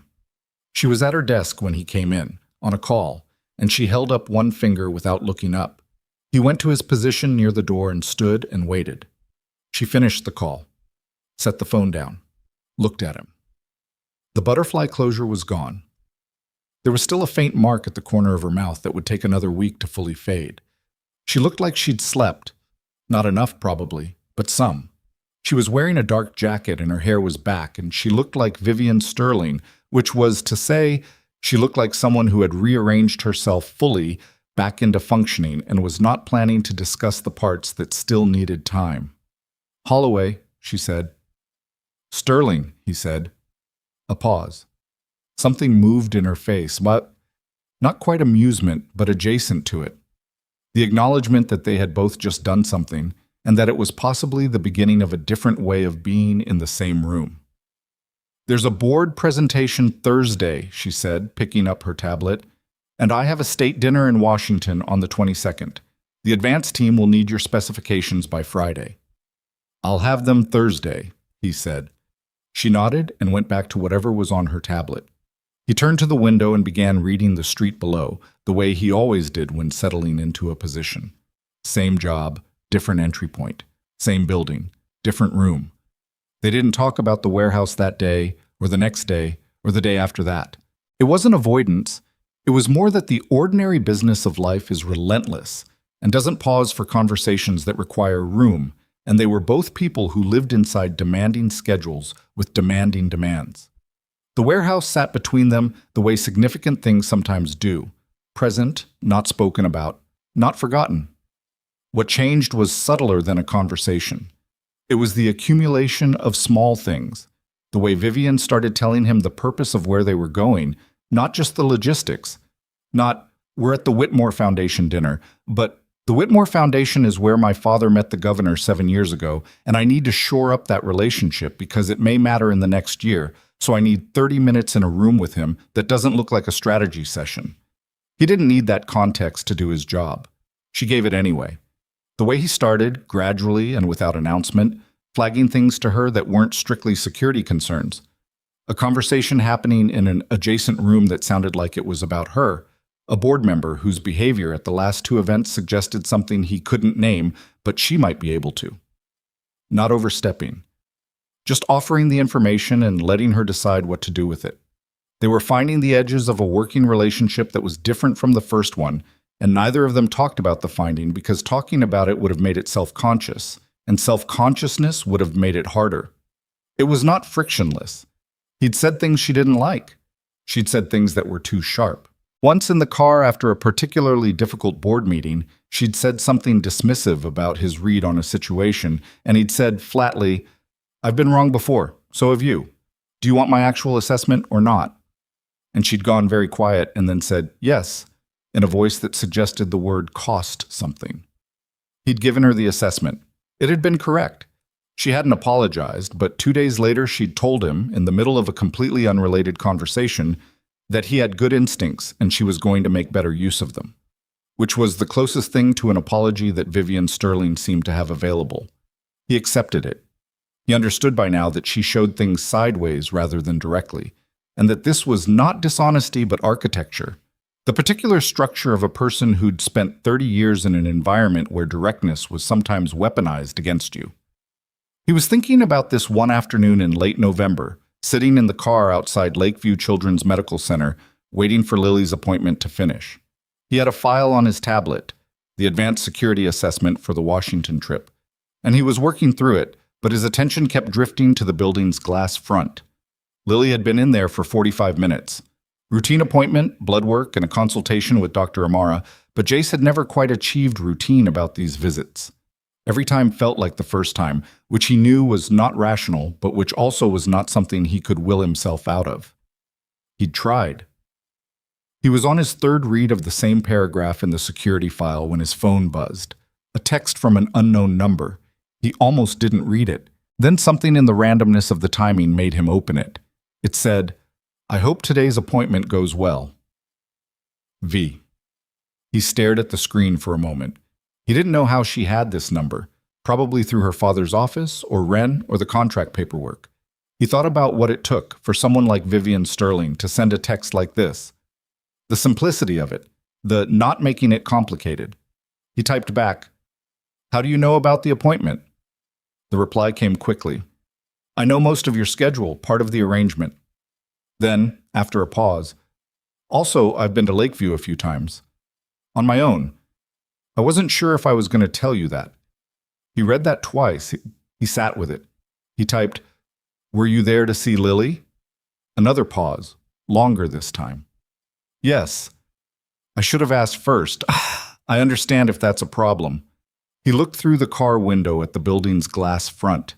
He thought about his daughter, who had her mother's eyes and her father's stubbornness, and who had been learning to navigate a world that had been harder than it should have been for a 7-year-old, who talked about destiny at school and argued for a fish and fell asleep every night in a room that her father sat beside because the dark still sometimes felt too big. He thought about a woman who had, in the immediate aftermath of the worst night of her own life, set up an anonymous medical fund and then apparently started making visits to a children's hospital, alone, without telling anyone. He typed, "What did you talk about?" The reply, "Books, mostly. She's reading something she describes as really scary, but she can't stop." He looked at the screen for a long moment. Then he put the phone in his jacket pocket and looked at the building and felt something shift in his chest, quiet and fundamental, and too large to look at directly, the way some things are. When Lily came out 20 minutes later, she climbed into the back seat and buckled herself in, and he looked at her in the rearview mirror. She looked okay. Better than okay, actually. Her color was better than it had been 3 months ago. "How'd it go?" he said. "Dr. Amara says the numbers are better," Lily said. She said it with the careful neutrality of a child who has learned to receive medical information without reacting too large because the adults around her were careful too, and children calibrate to their environment. Then, after a moment, she said good progress. She doesn't usually say good. Usually she says stable or we'll watch it. Jace kept his eyes on the road. "Yeah?" "Yeah." Lily was quiet for a second, then, "Dad, do you know a lady named Vivian?" He gripped the steering wheel. "Why?" "She came to visit me. A couple times. She has nice hair." A pause. "She brought me a book. It was really scary, but I couldn't stop." He exhaled slowly through his nose. "I know her, yeah." "She works with you?" "She does." Lily considered this. "She seems sad sometimes," she said, with the unfiltered perception of a child who hasn't learned yet to look away from what's actually there. "Like, on the inside, even when she's smiling." Jace said nothing for a moment. Outside, the city moved past the windows. The light had gone flat and gray in the November afternoon, the kind of light that made everything look more honest. "Yeah," he said finally. "She has some things she's working through." "Is that why she visits?" Lily asked. He thought about that. Really thought about it, not just the surface answer. He thought about a woman who had made a fund anonymously, so there would be no obligation attached to it, who had then come to visit anyway, also without telling anyone, also without attaching herself to what the visits meant, who had sent a single text about an appointment that she had no reason to know he was anxious about, and had said, "I wasn't sure if I was going to tell you that," with the directness of someone who was learning a new way to be honest. "Maybe partly," he said. "Or maybe she just wanted to meet you." Lily seemed to accept this. She looked out the window for a while, then said, "Can we get a fish now?" "Still a maybe," he said. She sighed, but it was a philosophical sigh, not a defeated one. She was playing the long game, and she knew it. The Washington trip was 10 days later. It went smoothly in the way that careful preparation makes things go, which is to say that nothing was actually smooth because nothing in that city ever was. But the problems were the manageable kind. A schedule change that cascaded into 3 other schedule changes. A press presence at the state dinner that was larger than anticipated. One moment in a corridor outside the main event room when Jace spotted someone moving wrong and positioned himself between that person and Vivian before the situation resolved itself as harmless. She noticed him move. She didn't comment on it until they were in the car back to the hotel, and then she said, "The man in the corridor. What was it?" "Erratic movement pattern," he said. "Turned out to be a staff member with a bad knee trying to manage a heavy tray. She was quiet for a beat." "But you moved." "Yes." "Without thinking about it." "Thinking takes too long sometimes." She looked out the car window at the Washington nightscape, monuments lit against a dark sky, the particular gravity of that particular city, all that official weight. "Thank you," she said, "for moving." "It's the job," he said. "I know," she said. "I meant for moving anyway." He understood the distinction. He didn't answer it, but he understood it. In the hotel afterward, they sat in the small lounge area off the lobby because neither of them was ready to be in separate rooms yet. Not consciously, not as a decision, just neither of them went to the elevator when they passed it. They each had a drink, something unremarkable, and they sat in the way that two people sit when they've been in each other's immediate proximity for an intense 18 hours, and the tension of it needs somewhere to go. She asked him about the Navy, not in the way people usually asked, not the questions that were really about violence or heroism or what he'd seen, but practical questions. What he'd been responsible for. How decisions got made. He answered straightforwardly, which surprised him a little, because he didn't usually talk about it. But with Vivian, there was no performance layer to navigate. She was interested and she was direct, and she didn't put anything on his answers that he hadn't put there himself. She told him, in return, about the early years of working in her father's company. She'd started at 22, and she'd spent 3 years being systematically underestimated by people who saw her father's name and her face and decided they already knew what she was. She'd spent those 3 years proving them wrong in the only way that actually works, which is relentlessly and without acknowledgement. Did it ever stop? He asked. The underestimating, she considered. For most people. Some of them just relocated their skepticism. It stopped being about what I could do and started being about why I was doing it, like I had to have a motive beyond just being good at the job. She swirled her glass. Women in certain positions get that a lot. Men too sometimes, he said. Different version. She looked at him. What's the version for you? He thought about it honestly. That I'm performing a role. The soldier, the protector. That what I do is instinct rather than judgment. Like I'm reacting rather than thinking. He paused. You said something like that to me, actually, when you fired me. The silence that followed was the particular kind that comes when something true has been said simply, and there's nothing to do but let it be there. I know, she said. She wasn't looking away from it. I was wrong. I knew I was wrong approximately 4 seconds after you left the office, and I didn't let myself think about it for a week, because thinking about it meant admitting something I wasn't ready to admit. Which was? That you saw something clearly and I didn't, she said, and I reacted to that by making it about your limitations instead of my own. She set her glass down. I grew up in rooms where showing uncertainty was actively dangerous. You learned to project certainty even when you didn't have it, especially when you didn't have it. A pause. I'm not good at being wrong. I'm working on it. How's that going? He asked. She met his eyes. The corner of her mouth moved. Slowly, she said, but I'm told slow progress is still progress. He thought about Dr. Amara and the word good, and how much weight a single carefully chosen word could carry. Yeah, he said. I've heard that. They didn't talk much after that. The quiet between them was the comfortable kind, which was new. It had been an edged quiet before, loaded with things unsaid, but this one had different weight. They finished their drinks, said goodnight with the practical efficiency of two people who had an early start. He lay awake in his hotel room for a while. Not anxious, just awake, which was different. He thought about Lily and the fish that was still a maybe, and the look on his daughter's face when she'd said Dr. Amara doesn't usually say good. He thought about progress, the slow kind, the kind that doesn't announce itself but accumulates anyway. He fell asleep looking at the ceiling of a Washington hotel room, and his last thought was not about threat assessment or job specifications or any of the professional scaffolding that structured his days. It was about a 7-year-old girl and a book described as really scary but impossible to stop. and the woman who had brought it. The weeks that followed were a kind of settling. Not perfect. Jace's life did not have perfect in its operating vocabulary, but real. Lily's numbers continued to improve. The specialist used the phrase sustained response in December, which was more definitive than cautiously encouraged, and which Jace spent 48 hours not knowing what to do with, because he'd gotten so good at holding hope carefully, at not letting it get too large, that optimism felt structurally unfamiliar.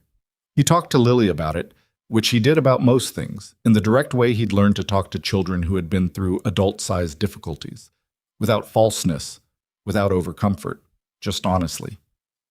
Dr. Amara says things are moving in a good direction, he said. Lily looked at him for a moment. Are you scared it'll go back? She asked. He considered lying. He rejected it. A little bit, yeah. She nodded, like this was reasonable. Me too, she said, but she said sustained.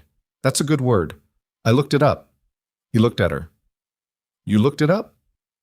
Vivian told me if a word feels important, you should look it up, she said, with the simple certainty of someone passing along received wisdom. So I did. He was quiet for a moment. When did she tell you that? Last visit. Lily was already moving back toward her room and whatever chapter she'd left open. She also says you think too much and don't say enough. I told her I know. She disappeared down the hall. Jay stood in the kitchen with his coffee and stared at the space where she'd been, somewhere between undone and something he didn't have a word for. He wasn't going to ask Vivian about that. He was definitely not going to ask Vivian about that. He did not ask Vivian about that.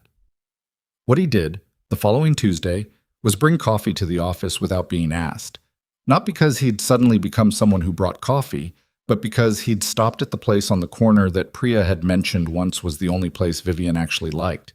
And he'd bought 2 cups, and he'd set one on her desk when she was already buried in a document, and she'd looked up at it, and then at him, and he'd said nothing, and she'd said nothing, and she'd taken a sip. How did you know where to go? She said, without looking up from the document. I pay attention, he said. She kept reading, but the corner of her mouth moved. It was December now, and Chicago in December was doing what Chicago in December does, which is produce cold with a kind of institutional commitment. Not just cold temperatures, but cold wind, cold sidewalks, cold air that got into the gaps in your coat and stayed there. Vivian moved through it without apparent acknowledgement, in the way of someone who grew up in climates that required fortitude and internalized the requirement. Jace moved through it the same way, for different reasons. The Sterling Group financial scandal had broken publicly in the first week of December. Federal prosecutors had filed charges against Damian Cross and 4 associates in a 31-count indictment covering fraud, embezzlement, and corporate espionage. The number, the amount Cross had moved through Sterling Group's accounts over 14 months, had leaked to 3 financial outlets before the official announcement, and had been reported with the kind of breathless coverage reserved for numbers that have enough zeros to be genuinely cinematic. Vivian handled the public portion of it with the specific competence of someone who has grown up in the media ecosystem of an enormous family company and knows exactly how to be visible without being exposed. She gave 2 formal statements, both precise, both calm, both absolutely devoid of the personal. In interviews, when reporters pushed toward the personal, the relationship, the betrayal, the warehouse, she redirected with such seamless authority that most of them didn't realize they'd been redirected until they were already somewhere else. In private, it was different. Not dramatic. She wasn't going to fall apart in front of him, and he didn't expect her to. But there were moments. A morning where she sat at her desk for 6 minutes without opening anything, just sitting with her hands flat on the surface, and he knew she was somewhere in the processing of it. He didn't say anything. He was learning when to be present and when to be quiet, and they were not always the same thing. Once, late in the afternoon, she said without looking up from her work, "Do you think people fundamentally change, or do they just reveal different parts of what was already there?" He thought about it. "Both," he said, "depending on the person." She nodded slowly. "The situation with Damien, I keep going back to it." She paused. Not regretting it exactly, more trying to understand the mechanism, how I let myself not look at the things that were there to look at. "You were managing a lot," he said. That's the easy answer. She finally looked at him. The harder one is that I was more afraid of being wrong than of being unsafe. And I had enough certainty about myself that I confused the certainty with accuracy. A pause. That's not a great quality. No, he said, but recognizing it is. She looked at him steadily. Are you this honest with everyone? I try to be, he said. Mostly people don't actually want it. I want it, she said, simply, directly. The way she said things that cost her something. I know, he said. The day before Christmas Eve, Jace picked Lily up from school to find her vibrating with the particular energy of a child who has been holding a piece of news in for several hours and cannot hold it any longer. She was barely in the car before she said, Vivian sent a package to school. The secretary said it was there this morning. What kind of package? A book. A really big one. And she wrote inside. Lily was already unzipping her backpack. She wrote, Can I read it to you? Sure, he said. Lily found the book. A heavy hardcover, illustrated, the kind that a serious book-minded adult gives to a child they've actually listened to rather than guessed about. She opened to the front page. Read carefully, the way she read things she wanted to get exactly right. It says, For Lily, who is braver than she thinks and smarter than most adults I know. Merry Christmas. V. She looked up. Who's V? Vivian, he said. Lily looked at the inscription for another moment. That's a nice thing to say. Yeah, Jace said. His voice came out slightly different than he intended. Dad. Lily's tone shifted, the alert tone of a perceptive 7-year-old who has caught something. Do you like her? He started the car. She's someone I work with. That's not what I asked. He looked in the rearview mirror at his daughter, who was 7 years old and already entirely too perceptive for his comfort level, with her mother's eyes and her own specific brand of relentless precision. Mind your business, he said. She smiled. The smile said she already knew. She opened the book. He drove them home through the December streets, the city strung with lights against the gray sky. Lily reading in the back seat, the heater running, the ordinary Tuesday evening of it all landing on him with unexpected weight. He thought about what it meant to build a life after it breaks. Not rebuild, because you couldn't rebuild what was gone, but build something new on the same ground, with the materials you had and the people who were still there. He thought about progress, the slow kind, the kind that accumulates without announcing itself. He parked in front of their building, and Lily piled out of the car with her book and her too large backpack and her one-track focus on getting upstairs. And he locked the car and followed her and held the door and pressed the elevator button and did all the small things that made up the infrastructure of an ordinary life. On the elevator, Lily looked up from the book for a second. Can we invite her for Christmas? She asked. Who? She gave him the look that said she found his obtuseness performative. Vivian? He was quiet for a moment. The elevator hummed. The doors opened on their floor. She probably has plans, he said. You could ask, Lily said. She walked out of the elevator, opened their door with her key. She'd had her own key since she was 6, and went inside. Jay stood in the hallway for a second. He thought about texting. He thought about all the reasons that was more complicated than a 7-year-old would understand. He thought about the inscription in a book, for Lily, who is braver than she thinks, and about someone who had driven to a children's hospital alone and talked about books and said I wasn't sure if I was going to tell you that, and about a woman sitting in a Washington hotel lounge saying, I'm not good at being wrong. I'm working on it. He went inside. He helped Lily with her coat. He started on dinner. But later, after the dishes and the homework and the chapter they read together before bed, he sat at his desk in the small room that was his office, and he thought about all of it, and what it added up to, and whether the thing he felt when he thought about it was something he was ready to do anything with. He wasn't sure yet. He was getting there. That was enough, for now. That was more than enough. Vivian spent Christmas alone, which was not unusual and which she had always told herself was not a problem. Her father was in Aspen with his sister's family. He'd invited her, as he did every year, and she'd declined, as she did most years, citing work that needed her attention over the holiday week. This was partly true. There was always work that needed her attention. What was also true, and what she did not examine directly, was that she found the particular choreography of large family holidays, the noise, the enforced togetherness, the performance of warmth across old fault lines, exhausting in a way that the ordinary demands of her professional life were not. She was better at work than she was at being a person in rooms full of people who loved each other. She'd always known this. She'd just never spent as much time thinking about what it meant. She was thinking about it now, on Christmas morning, in her apartment with its 22-floor view of a city that was quieter than usual, doing the things she did when she didn't know what else to do with herself. Working. She had her laptop on the kitchen table and a cup of coffee going cold beside it, and she was 40 minutes into a strategic review document that didn't actually need to be done until January 15th. Her phone buzzed. A photo. No message, just the image. Lily, in pajamas with small stars on them, holding up a stocking with the focused delight of someone who has just confirmed a hypothesis, her dark eyes bright and her hair doing something wild and complicated. In the background, half visible, and clearly not trying to be in the photo, Jay stood at the stove in a gray shirt, one hand on a pan, looking over his shoulder at his daughter with an expression that he probably didn't know his face was making. Vivian looked at the photo for a long time. Then she typed, "Tell her I said Merry Christmas." The reply came back in Lily's spelling, which she recognized now. Precise for the hard words, casual about the easy ones.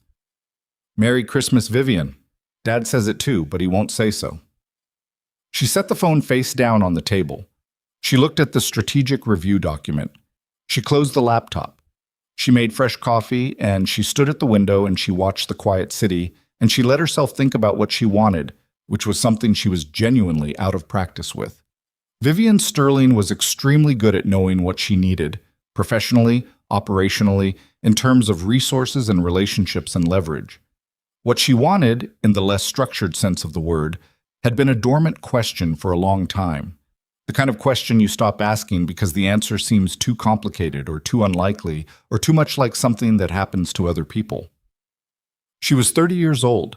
She had spent a significant portion of those 30 years being excellent and alone and telling herself those two things were related in a way that was a choice rather than a consequence.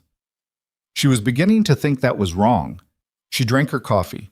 She did not reopen the laptop. She pulled on her coat and her boots and she went for a walk, which was not something she did randomly, and the city in December was cold and quiet and honest, and she walked for a long time and thought about what she was going to do with the understanding that was assembling itself inside her, whether she invited it or not.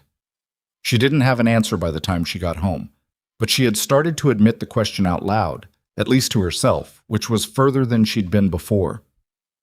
The new year arrived with the particular momentum of a company that had been through a public scandal and was now in the active process of demonstrating that the institution was larger than the crisis. Sterling Group's January was aggressive. Robert's strategy for managing the media fallout was forward motion. New initiatives announced, existing programs expanded, the family's philanthropic commitments made visible in ways that reminded people what the company stood for beyond the embezzlement story that had dominated December. Vivian was the visible face of most of it. She was in the building by 7 every morning and rarely left before 8 at night. And in between, she moved through the day with the concentrated efficiency of someone who has a very long list in a finite number of hours. Jace was present through all of it, and their working rhythm by January had settled into something that functioned almost like its own language. Small signals, abbreviated conversations, the shorthand that develops between two people who spend significant portions of their days in the same spaces.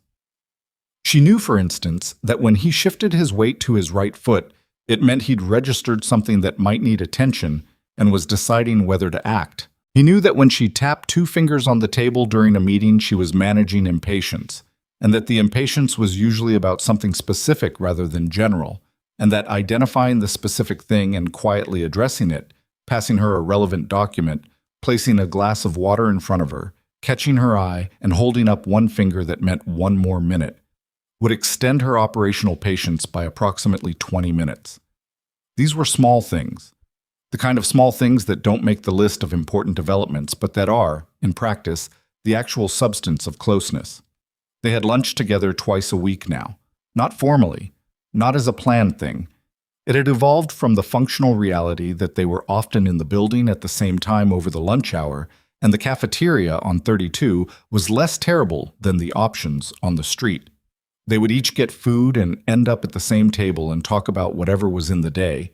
And these conversations were not remarkable in any individual instance, but taken together represented the most consistently honest talk that either of them had with another adult. In January, over food that was exactly as mediocre as cafeteria food tends to be, she told him about her mother. Not with build-up, not as a confession. It came sideways in a conversation about the Aspen trip she hadn't taken. Her mother had died when Vivian was 12, a car accident, the senseless kind that has no logic and offers no handle to grieve against. Her father had responded to the loss by working harder, which was the only grief language he had, and Vivian had learned to speak it too because it was available and because it kept her close to the only parent she had left. "I didn't know I was grieving for about 6 years," she said. She was looking at the food she'd stopped eating. "I thought I was just being productive. It felt like the same thing." Jace was quiet for a moment. "How'd you figure out it wasn't?" "A therapist pointed it out," she said. "I was 20, I'd gone for a completely different reason, and she said, about 40 minutes into the first session, 'Tell me about your mother.' And I said, 'She died when I was 12. And then I didn't say anything else for about 3 minutes, and the therapist just sat there, and the 3 minutes was apparently the tell." "Did you keep going?" he asked. "For 2 years," she said. "It helped." She finally ate something. Have you talked to anyone after Sarah?" He looked at the table. "Twice," he said. "Then I couldn't afford to keep going." She looked at him. "I didn't know that." "It's not the kind of thing that comes up." She was quiet for a moment. Then she said carefully, "I know a good person. If you ever wanted to go back to it, I'm not trying to fix something. I just wanted you to know the option exists." He looked at her. She was looking at her food again, which was her way of offering something without making him feel like he was being watched while he received it. "Okay," he said. She nodded. They finished lunch. They went back to the 47th floor. The afternoon was full of the usual things, and neither of them mentioned it again, which was how they handled most of the real things. Said once, not repeated, left to settle. February was when Robert Sterling asked to see them both. It was a Monday morning, early, before the day got its usual momentum. Robert's office was on the 50th floor, above Vivian's, a room that had the gravity of a space where consequential decisions had been made for 3 decades. He looked better than he had in October. The color back in his face, the shoulder healed, the authority returned to his posture, though it had never really left his voice. He gestured at the chairs across from his desk. They sat. "The federal investigation is moving toward indictment for the full network," he said. He was talking to both of them, but he'd look at each of them in turn, the way he ran meetings. Inclusive attention, no one exempt from the expectation of engagement. Cross will likely plead before the spring.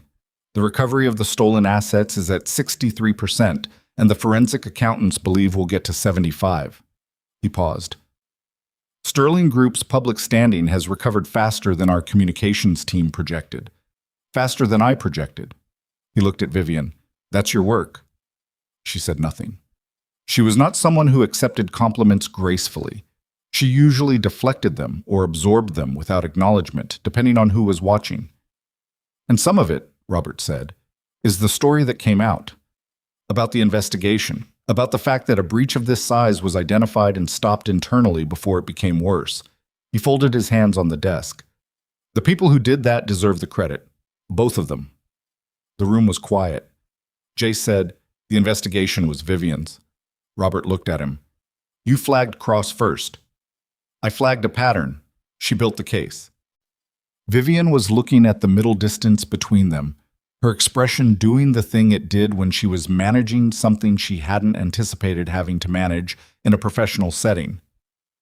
"I'm not interested in assigning proportional credit," Robert said, and his tone made clear he was moving past this specific point rather than because he didn't care about it. "I'm interested in the future, both of yours." He looked at Vivian. "I've been thinking about the structure of leadership in this company, about who I actually trust, and I want to talk to you about taking a formal role in the operational security of Sterling Group. Not just your personal security detail, but the company's broader security infrastructure, oversight, protocol development, vendor assessment. Vivian looked at her father. You're talking about a C-suite role. I'm talking about creating one, Robert said. If Jace is willing. Jace looked at Robert Sterling, who looked back at him with the steadiness of a man who had spent 30 years making large decisions and had the patience to wait for the response they required. I'd need to understand the scope, Jace said. Fair, Robert said. I'll have Patricia send the structural proposal this week. Take the time you need. He paused. I also want you to know that the role exists because I trust your judgment, not because of what happened in October, though that informed it, because of what I've observed in the months since. You don't overclaim, and you don't underclaim. That's rarer than it should be. Jace nodded. He didn't have anything to add to that, so he didn't add anything. Robert looked between them both.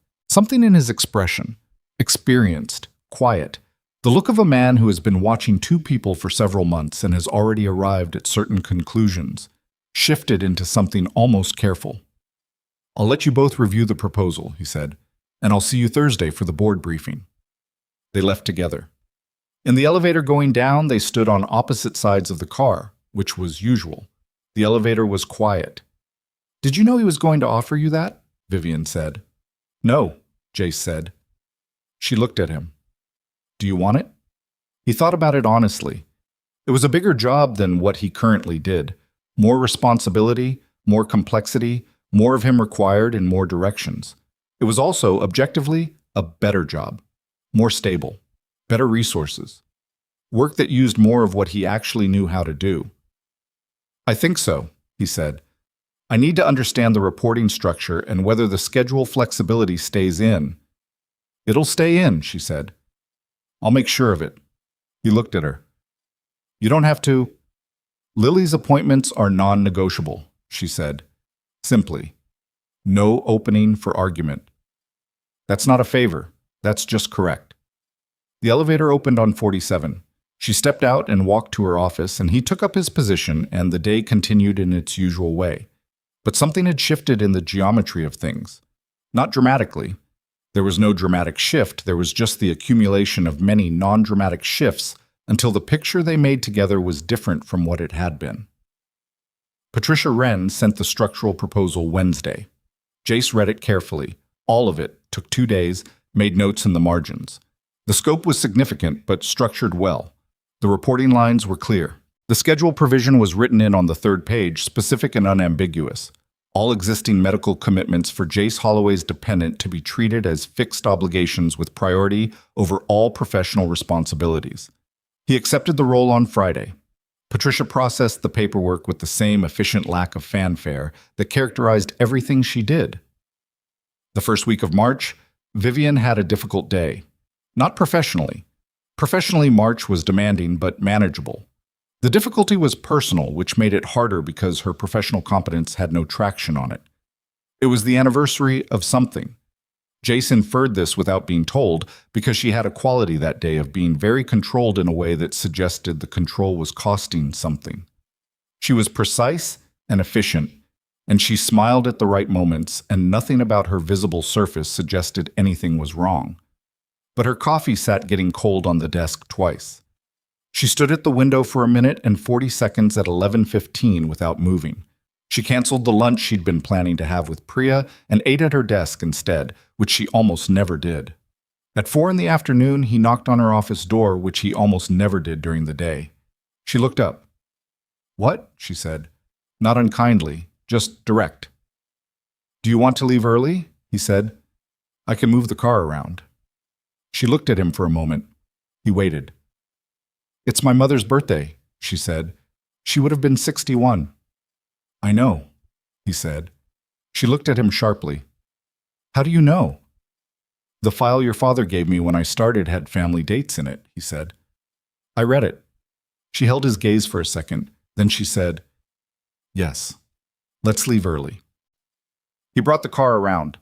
They drove in the quiet she needed.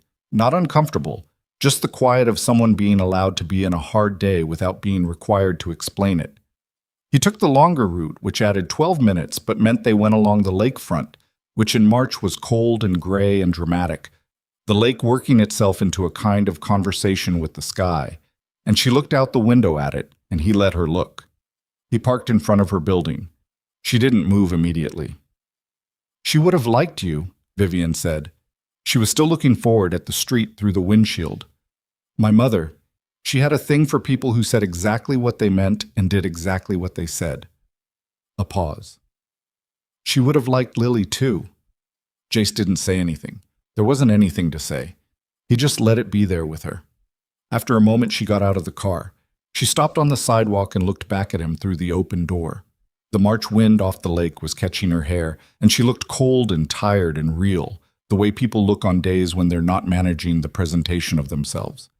"Thank you," she said, "for the route." "Any time," he said. She went inside. He sat in the parked car for a moment before pulling out. He thought about grief and how differently it worked in different people. Her mother's birthday every year, a day she apparently got through alone. He thought about the long route along the lake, and whether that was something she'd needed or something he'd guessed she needed, and whether those were different things or the same. He thought they might be the same. Spring arrived the way Chicago spring arrives. Not gracefully, not all at once, but in fits and concessions, the cold giving ground reluctantly, the light improving before the temperature did. Lily finished the school year with results that pleased her teachers and exhausted her, in the way that academically engaged children who've been pushing hard are often exhausted by June. Not depleted, just very ready to stop.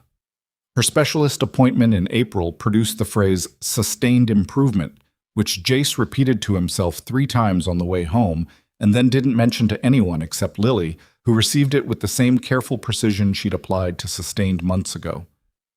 "That's 2 good words together," she said. "Yeah," he said. "Does Vivian know?"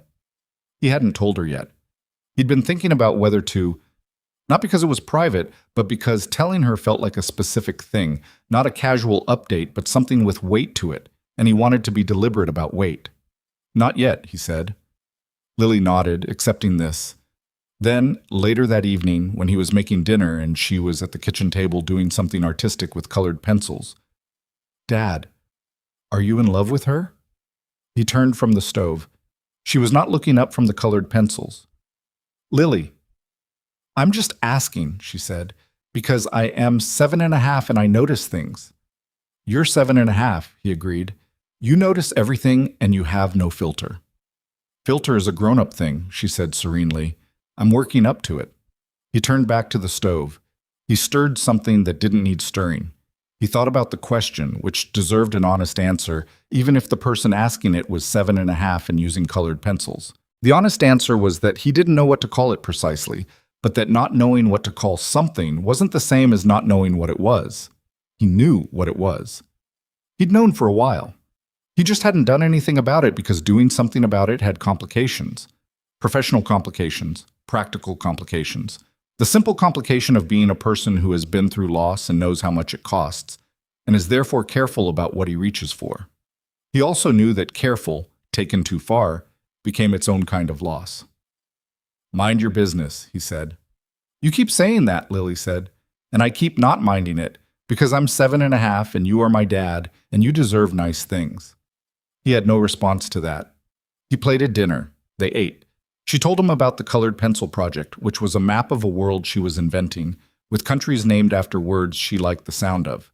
He listened to the whole geography and asked questions, and she answered them with absolute seriousness, and they cleaned up together after, and he sat with her while she fell asleep, because the dark was still sometimes too big, though less often now, less often than it used to be. He sat in the chair beside her bed in the quiet, and he made a decision. Not impulsively, not dramatically. He just sat there and let the decision assemble itself out of everything he'd been carrying for months, and when it was assembled, he looked at it, and it was clear, and it was real, and it was his. He was going to tell her. Not tonight, not tomorrow. Not in the middle of an ordinary Tuesday, or in the car after a board meeting. He was going to find a real moment, and he was going to say the real thing, because he was done being careful past the point where careful was useful. He would figure out the how of it, but the what was decided. He drove to work the next morning with that settled feeling, the particular steadiness of a person who has stopped deliberating. He was in the building by 7. Vivian came in at 7:20, coffee already in hand from the corner place, and she looked at him when she came through the door, the way she'd started looking at him in the last few months. Directly, no performance layer between the look and what was behind it. "Morning," she said. "Morning," he said. She went to her desk. He went to his position. The day started the way days did, but around mid-morning she called him into the office, and she had a look on her face that he'd learned to identify as something has happened and I'm processing it. And she said, "Damian Cross took a plea deal this morning." He waited. 32 counts, 17 years. She was looking at the document on her desk rather than at him. His attorney released a statement. Cross's statement. A pause. He said, and I'm reading directly, "I targeted Sterling Group because I believed its leadership was complacent and its internal systems were negligent. I was wrong about the negligence. I was not prepared for the response." The room was very quiet. "He said that?" Jace said. "He said that." She set the document down. She looked out the window for a moment. The city 47 floors below, the April sky doing something complicated with light and cloud. "I don't know what I feel about it," she said. "I thought I'd feel satisfied or finished, and I don't particularly. What do you feel?" She thought about it. "Tired," she said, "and something else, something I don't have a clean word for yet." He understood that. The end of a hard thing rarely feels the way you expect it to. It just feels like stopping, and stopping has its own texture. "The case is over," she said. "Whatever it was, it's over." "Yeah," he said. She looked at him. "Does it ever actually close? For you, things like that." He thought about it. "It changes," he said. "It doesn't close, but it changes. It gets smaller relative to everything else." He paused. "That's not the same as it being over, but it's workable." She held his gaze for a moment, then she nodded once and turned back to the window. He went back to his position. The morning continued. Later that day, he was in the lobby when his phone rang. Lily's school. He took the call and his stomach dropped the way it always dropped, the reflex that he'd developed in the first year of Lily's illness, and that hadn't entirely left even as things improved. The preemptive dread of a number he recognized appearing at an unusual hour. But the school's tone was calm. Lily had fallen on the playground, a scraped knee, nothing serious. She was fine. They just needed a parent to come pick her up because the nurse said it should be cleaned properly. Not an emergency, just a parent pickup. He went upstairs, knocked on Vivian's open office door. "I need 2 hours," he said. "Lily's at school. Scraped knee, not serious, but they want a parent." Vivian was already reaching for her phone. "Go," she said. He went. He drove to the school and found Lily in the nurse's office with an expression that was approximately 30% injured and 70% enjoying the drama of it, which he found deeply reassuring. Her knee was scraped and she had a small bruise forming on her palm where she'd caught herself, and she showed him both of these with the solemnity of someone presenting evidence. It was the uneven part of the pavement, she told him seriously, by the climbing structure. Someone should really fix that. "I'll write a letter," he said dryly. She looked at him to assess whether he was kidding. "Are you actually going to write a letter?" "Probably not," she sighed. "Then someone else will fall." He took her home, cleaned the knee properly, produced the exact bandage she wanted from the drawer where he kept the first aid supplies, and let her sit on the counter while he made lunch, even though sitting on the counter was technically not allowed, because scraped knee days were the kind of days where the usual rules had some flexibility in them. She ate her lunch. She was quiet in the way that sometimes preceded something, and he waited. "Dad?" she said finally. "Yeah." "I want you to be happy," she said. "Like, really happy, not just fine." He looked at her over the kitchen counter. "I am happy," he said. "I know," she said. "But I mean, like how you are when you're with Vivian, like when you come home from those days." She was looking at her sandwich, not at him, which meant this was serious. "You come home different on those days, more like yourself." He didn't have anything to say to that. "I just wanted you to know I noticed," Lily said, "because I know you worry about me and what's good for me, and I want you to know I think she's good. For you." She finally looked up. "Okay?" He looked at his daughter, at the bandage on her knee and the colored pencil faintly visible on her left hand from the map she'd been working on, at the eyes that were her mother's, and the precision that was entirely her own. "Okay," he said. "Good." She ate her sandwich. "Can we get a fish when I'm better?" "You have a scraped knee," he said. "You're going to be better tomorrow." So yes. Still a maybe. She considered this. "The maybe is getting closer to yes," she said. "I can feel it." He laughed, actually laughed, which he didn't do enough of, which Lily seemed to understand and therefore engineered when she could. She was right about the maybe, about a lot of things. He sent Vivian a text that afternoon. "Lily's fine, knee. Drama was exaggerated by the patient. Back tomorrow." The reply came back quickly. "Glad she's okay. Tell her I said she's still braver than she thinks." He looked at the text. He thought about the fish tank that was becoming inevitable, and Lily's map with its invented countries, and a book described as really scary but impossible to stop. He thought about spring and how it had arrived the way spring always did, reluctantly, then all at once. He thought about the thing he'd decided in the dark beside his daughter's bed. He typed back, "I'll tell her." Then after a moment, "When I come back tomorrow. Can we talk?" A longer pause this time. Then, "Yes." He set the phone down.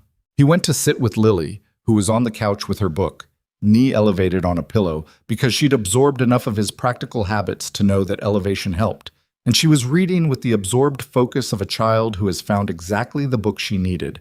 And the afternoon was quiet and ordinary and his, and he sat in it and let it be enough while he waited for tomorrow. He came back the next morning with the settled feeling still intact, which he'd half expected to erode overnight the way decisions sometimes do when you sleep on them and the morning brings doubt. It didn't erode. It was still there when he woke up, still there when he made coffee, still there when he checked on Lily's knee, improving, as predicted, the drama of yesterday already receding into the background of ordinary life where it belonged. Lily ate breakfast and submitted to having the bandage checked and changed without excessive complaint, which was her version of cooperation, and she looked at him over the table with the knowing expression she'd been deploying since the previous afternoon. "Today?" she said. He looked up from his coffee. "Mind your business." "You said that's a grown-up thing," she reminded him. "It is." "I'm almost 8. "You're 7.5, he said. "And almost 8 is still not 8, and 8 is still not grown up." She accepted this technically, while refusing it philosophically, which was a thing she did. She finished her breakfast, kissed him on the cheek in the offhand way she'd started doing in the last year, casual, like it cost nothing, which was one of the things he loved most about her, and went to get her bag for school. He dropped her off. He drove to the building. He was at his desk in the new security oversight office.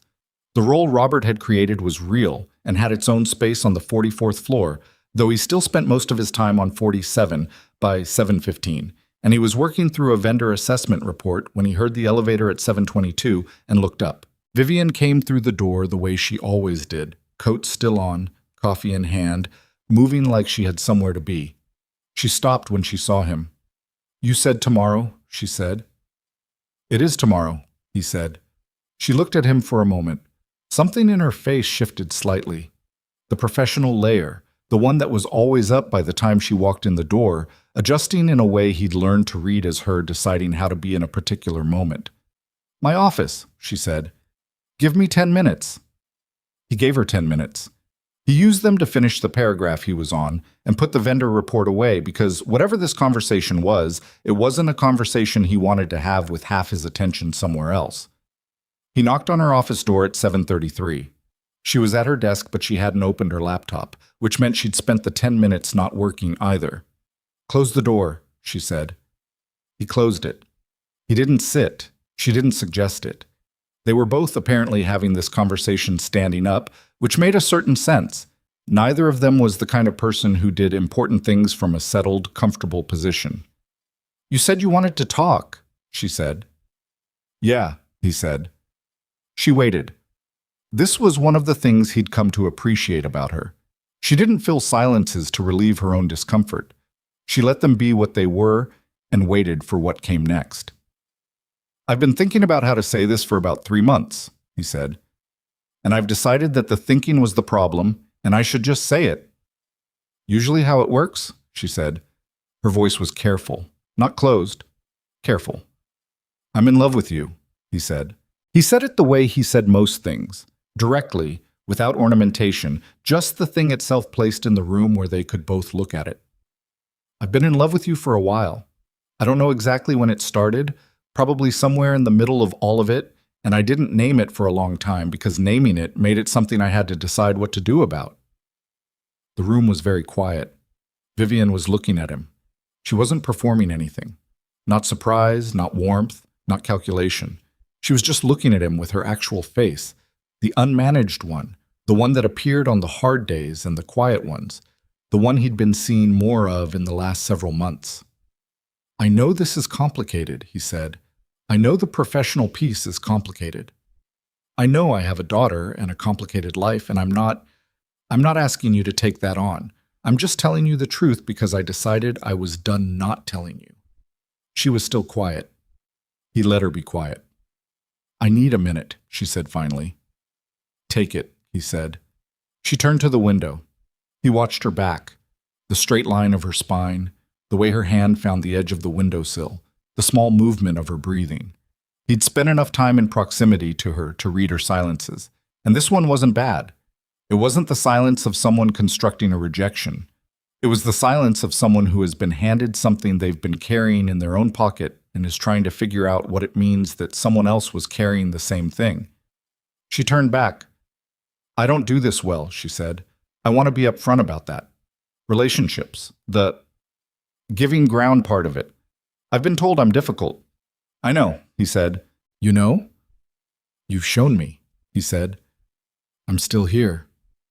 Something moved across her face, quick and real and gone, the way the realest things on her face were, present for a second and then folded back in. Not because she wanted to hide it, but because she was still learning to leave it out. I've been in love with you since somewhere around Washington, she said, possibly before that. I'm not entirely sure of the timeline, she paused. I didn't say anything because of the professional complications and because I was afraid of getting it wrong again, of projecting something onto a person that they hadn't actually put there. She met his eyes. I was wrong about Damien, not just about his character, about my own judgment, and that made me less certain about what I was reading. You read this right, he said. She held his gaze for a long moment. I know, she said. I think I've known for a while. So, he said. So, she said. They looked at each other across an office that had been, some months ago, the room where she'd called him a soldier, and he'd set a small earpiece on the corner of the desk and walked out. The same room. Different people in it, or the same people further along in the process of becoming who they actually were. This is going to need some structure, she said, professionally. We'll need to tell my father, and there needs to be a reporting change so there's no direct line of authority. Vivian, he said. She stopped. One thing at a time, he said. She looked at him. The corner of her mouth moved, the thing that happened when she was amused and didn't quite want to show it completely. Right, she said. One thing at a time. The one thing, in the immediate sense, was that they stood in her office in the early morning light and worked out the shape of what they were saying to each other, which wasn't a conversation that could be had efficiently, and which they didn't try to have efficiently. It was halting and honest and imprecise in the way that real things are imprecise, and by the end of it, nothing was fully resolved and everything was clearer, which was about the best you could ask for from a first conversation about something that was going to take a long time to fully understand. He went back to 44. She opened her laptop. The day started. But it started differently than all the days before it, and they both knew it, and the knowing was quiet and present in every ordinary moment that followed. The coffee at 11, the brief exchange in the corridor at 2, the look she gave him when he held the elevator door at 6:30 that had a different texture than every identical-looking look that had preceded it. Robert Sterling, as it turned out, already knew, or had suspected strongly enough that knowing and suspecting had collapsed into the same thing sometime around February. When Vivian told him, in his office, directly, the way she did everything, he was quiet for about 4 seconds, and then he said, "I was wondering how long it was going to take." Vivian gave him a look. "You could have said something." "You would have argued with me," he said. "You argue with everything I say. I decided to let you get there yourself." That's... She stopped. "That's actually reasonable." "I have my moments," he said. He looked at her steadily. "Is this what you want? Not the company structure of it. You." She thought about it. The real answer, not the fast one. "Yes," she said. He nodded once. "Then we'll sort the reporting structure." He reached for the file on his desk, which meant the conversation was over in the way he ended conversations. Not abruptly, just completely. Then he stopped, set the file down again. "Your mother would have liked him," he said, "in case you were wondering." Vivian looked at her father. His face was doing something unusual. Not soft, exactly, because Robert Sterling's face didn't do soft, but open, the way it sometimes opened at the edges when he said something he'd been sitting on for a while. "I know," she said. "I've thought about that." He picked the file back up. She left his office. In the corridor, she stood for a moment with her hand still near the door, and she thought about her mother and 61 and the lake walk in March. And she thought about the fact that some holes don't fill, they just become part of the shape of you, and what you put around them matters more than trying to pretend they aren't there. She went back to work. It was a Tuesday. The world was still moving. The structural changes at Sterling Group took 6 weeks to formalize. Jace's role expanded into a properly constituted chief security officer position, reporting to the board rather than to Vivian directly, with a scope that covered the full organization's security infrastructure. It was a significant role. He was, by his own honest assessment, slightly underqualified for the breadth of it and working to close the gap, which he did by being relentlessly thorough and by hiring 2 people who had the specific expertise he lacked. He told Lily about him and Vivian on a Saturday morning in May, over breakfast. He sat down across from her and said, "I need to tell you something." She put down her fork, looked at him with her full attention, the way she did when she understood something was real. "Vivian and we're together now," he said. "Not just work. I wanted you to hear it from me." Lily looked at him for a moment, then she said, "I know. You know." "I knew in February," she said, and picked her fork back up. He stared at her. "How?" "You stopped coming home sighing," she said simply. "February is when you stopped sighing." He had absolutely no response to this. He sat with it for a moment. "Do you have thoughts about it?" he said. She chewed her eggs. "I think she should come for dinner more," she said. She came twice, and both times were good. She helped with the dishes, even though I don't think she usually does dishes. "She doesn't usually do dishes," he confirmed. "She's learning," Lily said philosophically. He looked at his daughter, almost 8, with her mother's eyes and her own specific relentless nature, and her map of invented countries, and her very strong opinions about pulpy orange juice, and her willingness to receive hard things without flinching, and her even stronger willingness to say the true thing even when nobody asked. He reached across the table and briefly put his hand over hers. She looked at it, then at him, with that expression she had, dignified and also entirely child, somehow both at once. "We're okay," she said. "Meaning you and me. Meaning we have been okay for a while now, and adding something doesn't subtract from that. Meaning 7 3/4-year-old things that she didn't have full words for yet, but that she felt precisely and communicated exactly." "Yeah," he said. "We're okay." Vivian did come for dinner, more than twice, eventually. She came on a Thursday in May with groceries she'd bought based on a recipe she'd looked up and was nervous about, which she didn't say, but which Jace could see in the way she read the recipe card approximately 5 more times than the recipe required. The food came out fine, not exceptional, a little oversalted, but genuinely fine.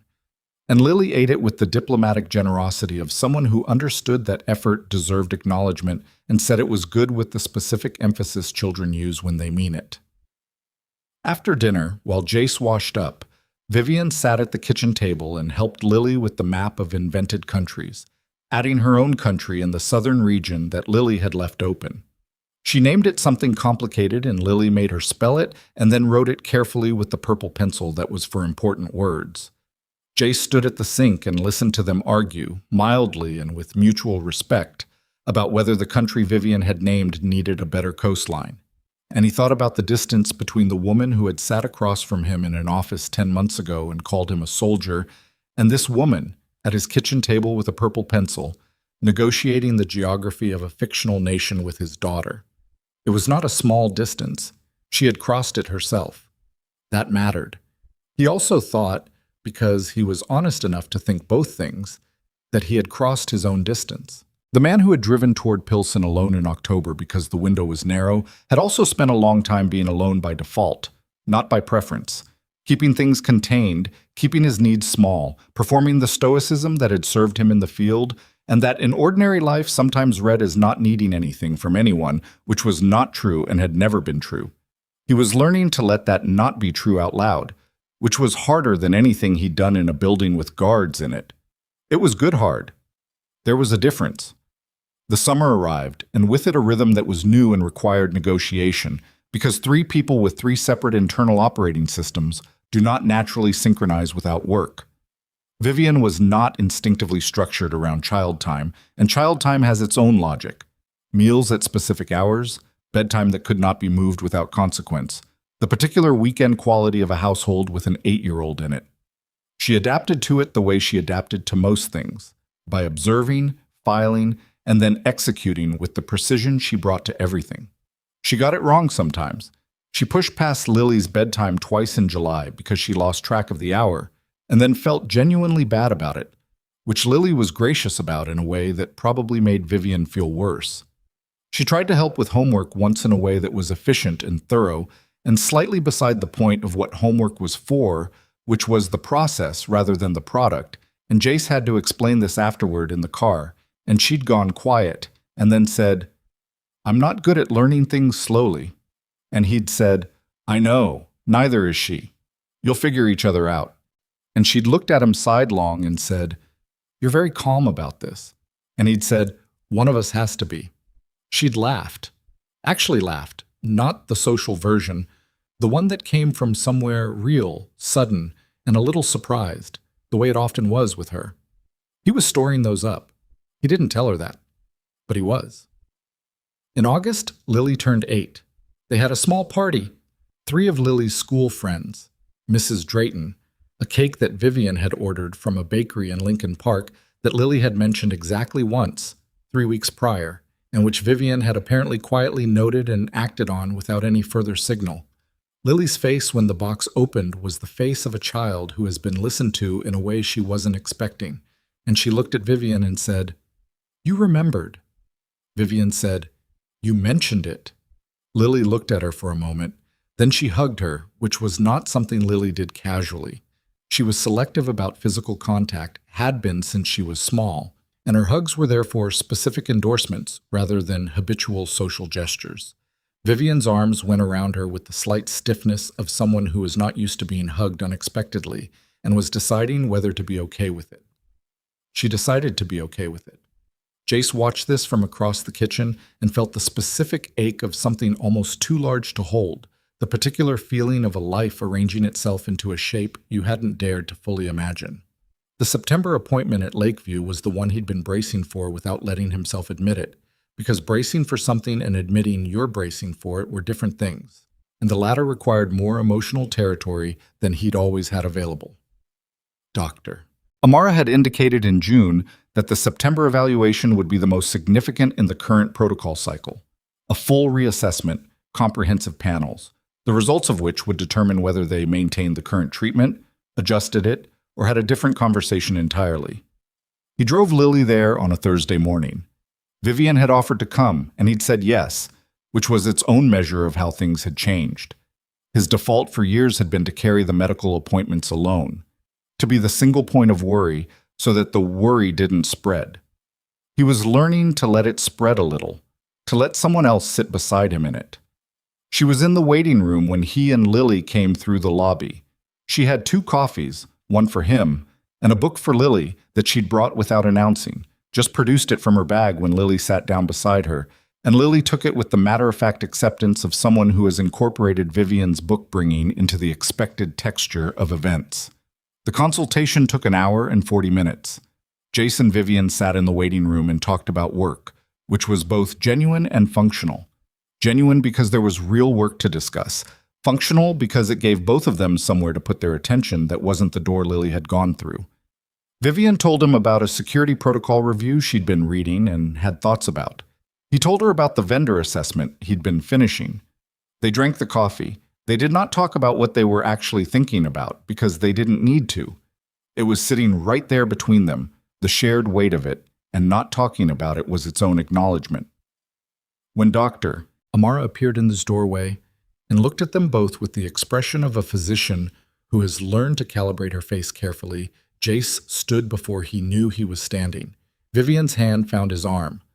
Not a grip, just a presence. Just, I'm here. Dr. Amara said, "The results are very encouraging. I want to go over everything in detail, but the short version is that the treatment has done what we hoped it would do. The markers we've been watching have normalized. We're looking at a maintenance protocol going forward rather than active intervention." Jace heard the words. He heard them, and they registered, and he said, "What does that mean, practically?" "It means monthly check-ins instead of bi-weekly," Dr. Amara said. "It means no clinical restrictions on her activities. It means we continue monitoring, which we will for the foreseeable future, but from a position of health rather than management." She paused. She did the work, and her body responded. That's not something we take for granted. But that's where we are.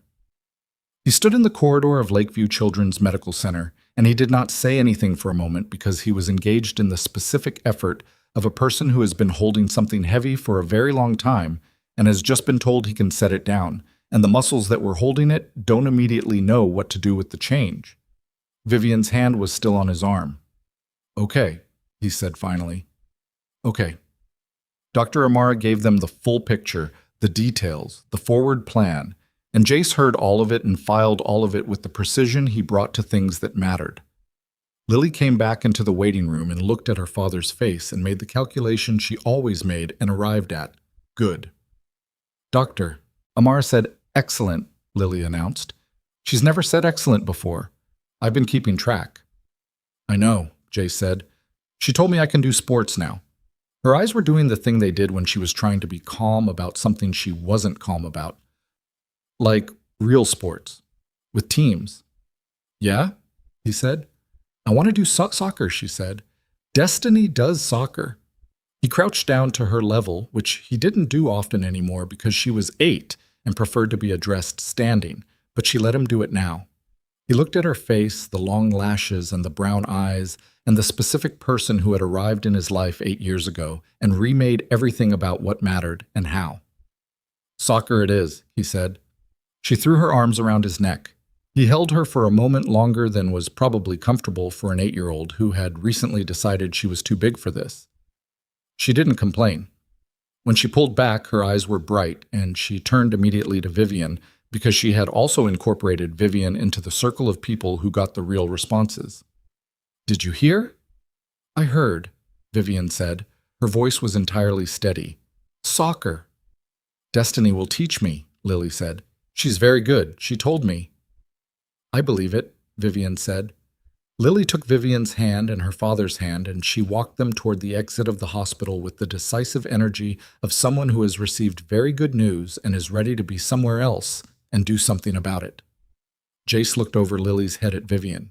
She was looking at him. The specific look, the direct, unmanaged one, and something in it that he'd been watching grow for months, the thing she was still learning to leave visible, was entirely visible now. No fold away. No professional layer.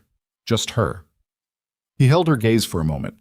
Then they walked out into the September afternoon, which was one of those Chicago days that arrives like an argument for staying, clear and cool and bright, the lake smell in the air, the city doing its usual layered thing. They got lunch at a place Lily chose, which was a diner 3 blocks from the hospital that she'd been to once with Mrs. Drayton and had decided was definitive.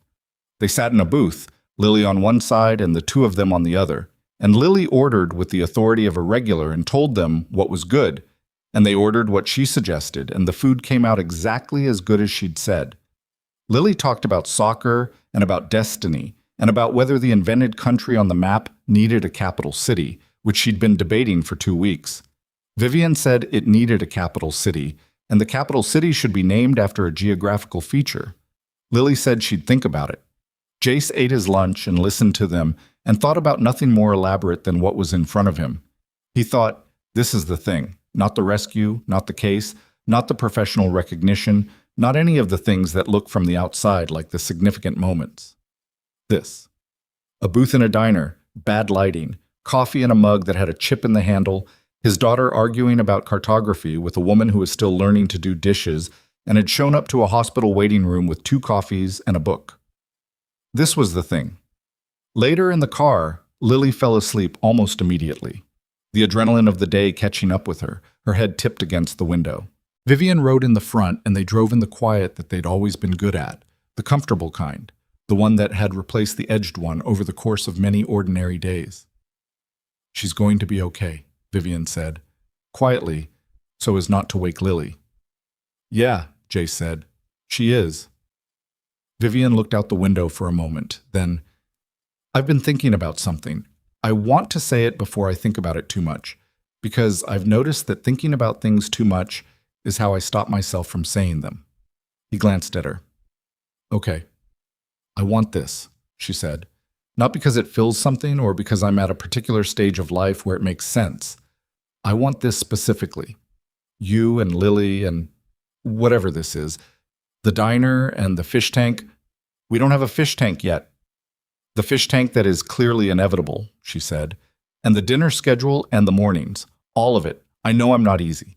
I know I get things wrong and I don't always say the right thing, and I'm still figuring out how to be a person in a family rather than a person in a professional structure." She paused. "But I want to figure it out. With you. Specifically." He kept his eyes on the road. He thought about how she'd looked in the warehouse, crouched on a concrete floor with a cracked laptop, keeping her hands moving while the room was still being secured. He thought about her in the hospital corridor, her hand on his arm, the weight of it. He thought about a text that said, "I wasn't sure if I was going to tell you that," and a long walk along the lake in March, and a book brought to a child without announcement. "I know," he said. "You know what? I know you're not easy," he said. "I know you get things wrong. I know you're figuring out the family part." He glanced at her. "I'm figuring it out too. Neither of us knows exactly what we're doing." "That's not reassuring," she said. "It wasn't meant to be reassuring," he said. "It was meant to be true." She looked at him for a moment. "Okay," she said. "True works." They drove through the September city, Lily asleep in the back, the late afternoon light doing something specific and golden on the lake as they passed it. Not a postcard version, just the real thing, just light on water, just Chicago being Chicago. That evening, after he'd carried Lily to bed, she'd woken when they parked, but had been drowsy enough that she'd allowed being carried, which she would have protested in full consciousness, and she'd looped her arms around his neck with the half-asleep trust that made him understand, every time, why every other thing was worth it. He sat with Vivian on the couch in the quiet apartment. They were not talking. They were in the comfortable silence.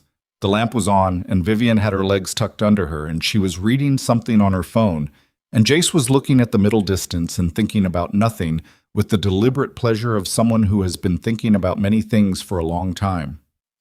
He reached into the drawer of the side table beside him. He'd put it there 2 weeks ago, after deciding, the same night he'd decided to tell her. He'd wanted it close when the moment came, not because he'd planned the moment. You couldn't plan these things. They happened the way they happened. But because he'd wanted to be ready. It was a ring, his late wife's. Sarah had loved it for its simplicity. A narrow gold band with a small round stone, unpretentious, the kind of ring that didn't demand attention. He'd kept it in the back of a drawer for 18 months. When he'd taken it out 2 weeks ago and held it, it had felt different than he'd expected. Not like holding something that belonged to the past, but like holding something that had waited to become part of the future, which was either a meaningful distinction or just the story he'd needed to tell himself, and he'd decided it didn't matter which. Vivian looked up from her phone when he held it out. She looked at the ring, then at him. He said, "I don't have a speech. I thought about one and it sounded like things I don't actually say." He paused. This was Sarah's. "I want you to know that because it matters and because I'm not giving it to you to replace something. I'm giving it to you because the people we've been shaped by are part of who we are. And I don't think you'd want a version of me that had cut that out. And I don't think I'd be someone worth choosing if I had." She was very still. "I want to build something," he said, "with you and Lily. Not perfectly, not without difficulty. Just real. Just ours." He held her gaze. "If you want that." She looked at the ring for a moment. He could see her doing the thing she did, processing, filing, deciding what was true. And he let her do it, because that was who she was, and who she was the thing he was asking about. She took the ring from his hand. She held it for a moment, just held it, looking at it with the expression he'd learned was her real one. Not the controlled public face, but this, the actual person, present and unmanaged and working through something true. "I'm not good at this," she said. "I know," he said. "I will get things wrong. I know. There will be days where I am too much of what I am and not enough of what this needs." "Yeah," he said. "Me too." She looked at him, and then she did something he hadn't seen her do before. She laughed, and her eyes were full at the same time, which was not something she would have allowed in any context he'd seen her in before this one. And it was the most real thing he'd ever seen on her face. The laugh and the tears together, the thing that happens when a person has been armored for a long time and the armor comes off. She put the ring on her own finger. She looked at it there. Then she looked at him. "I'm staying," she said. 2 words. The same weight as anything longer would have carried and none of the excess. Just what was true, placed in the room where they could both live with it.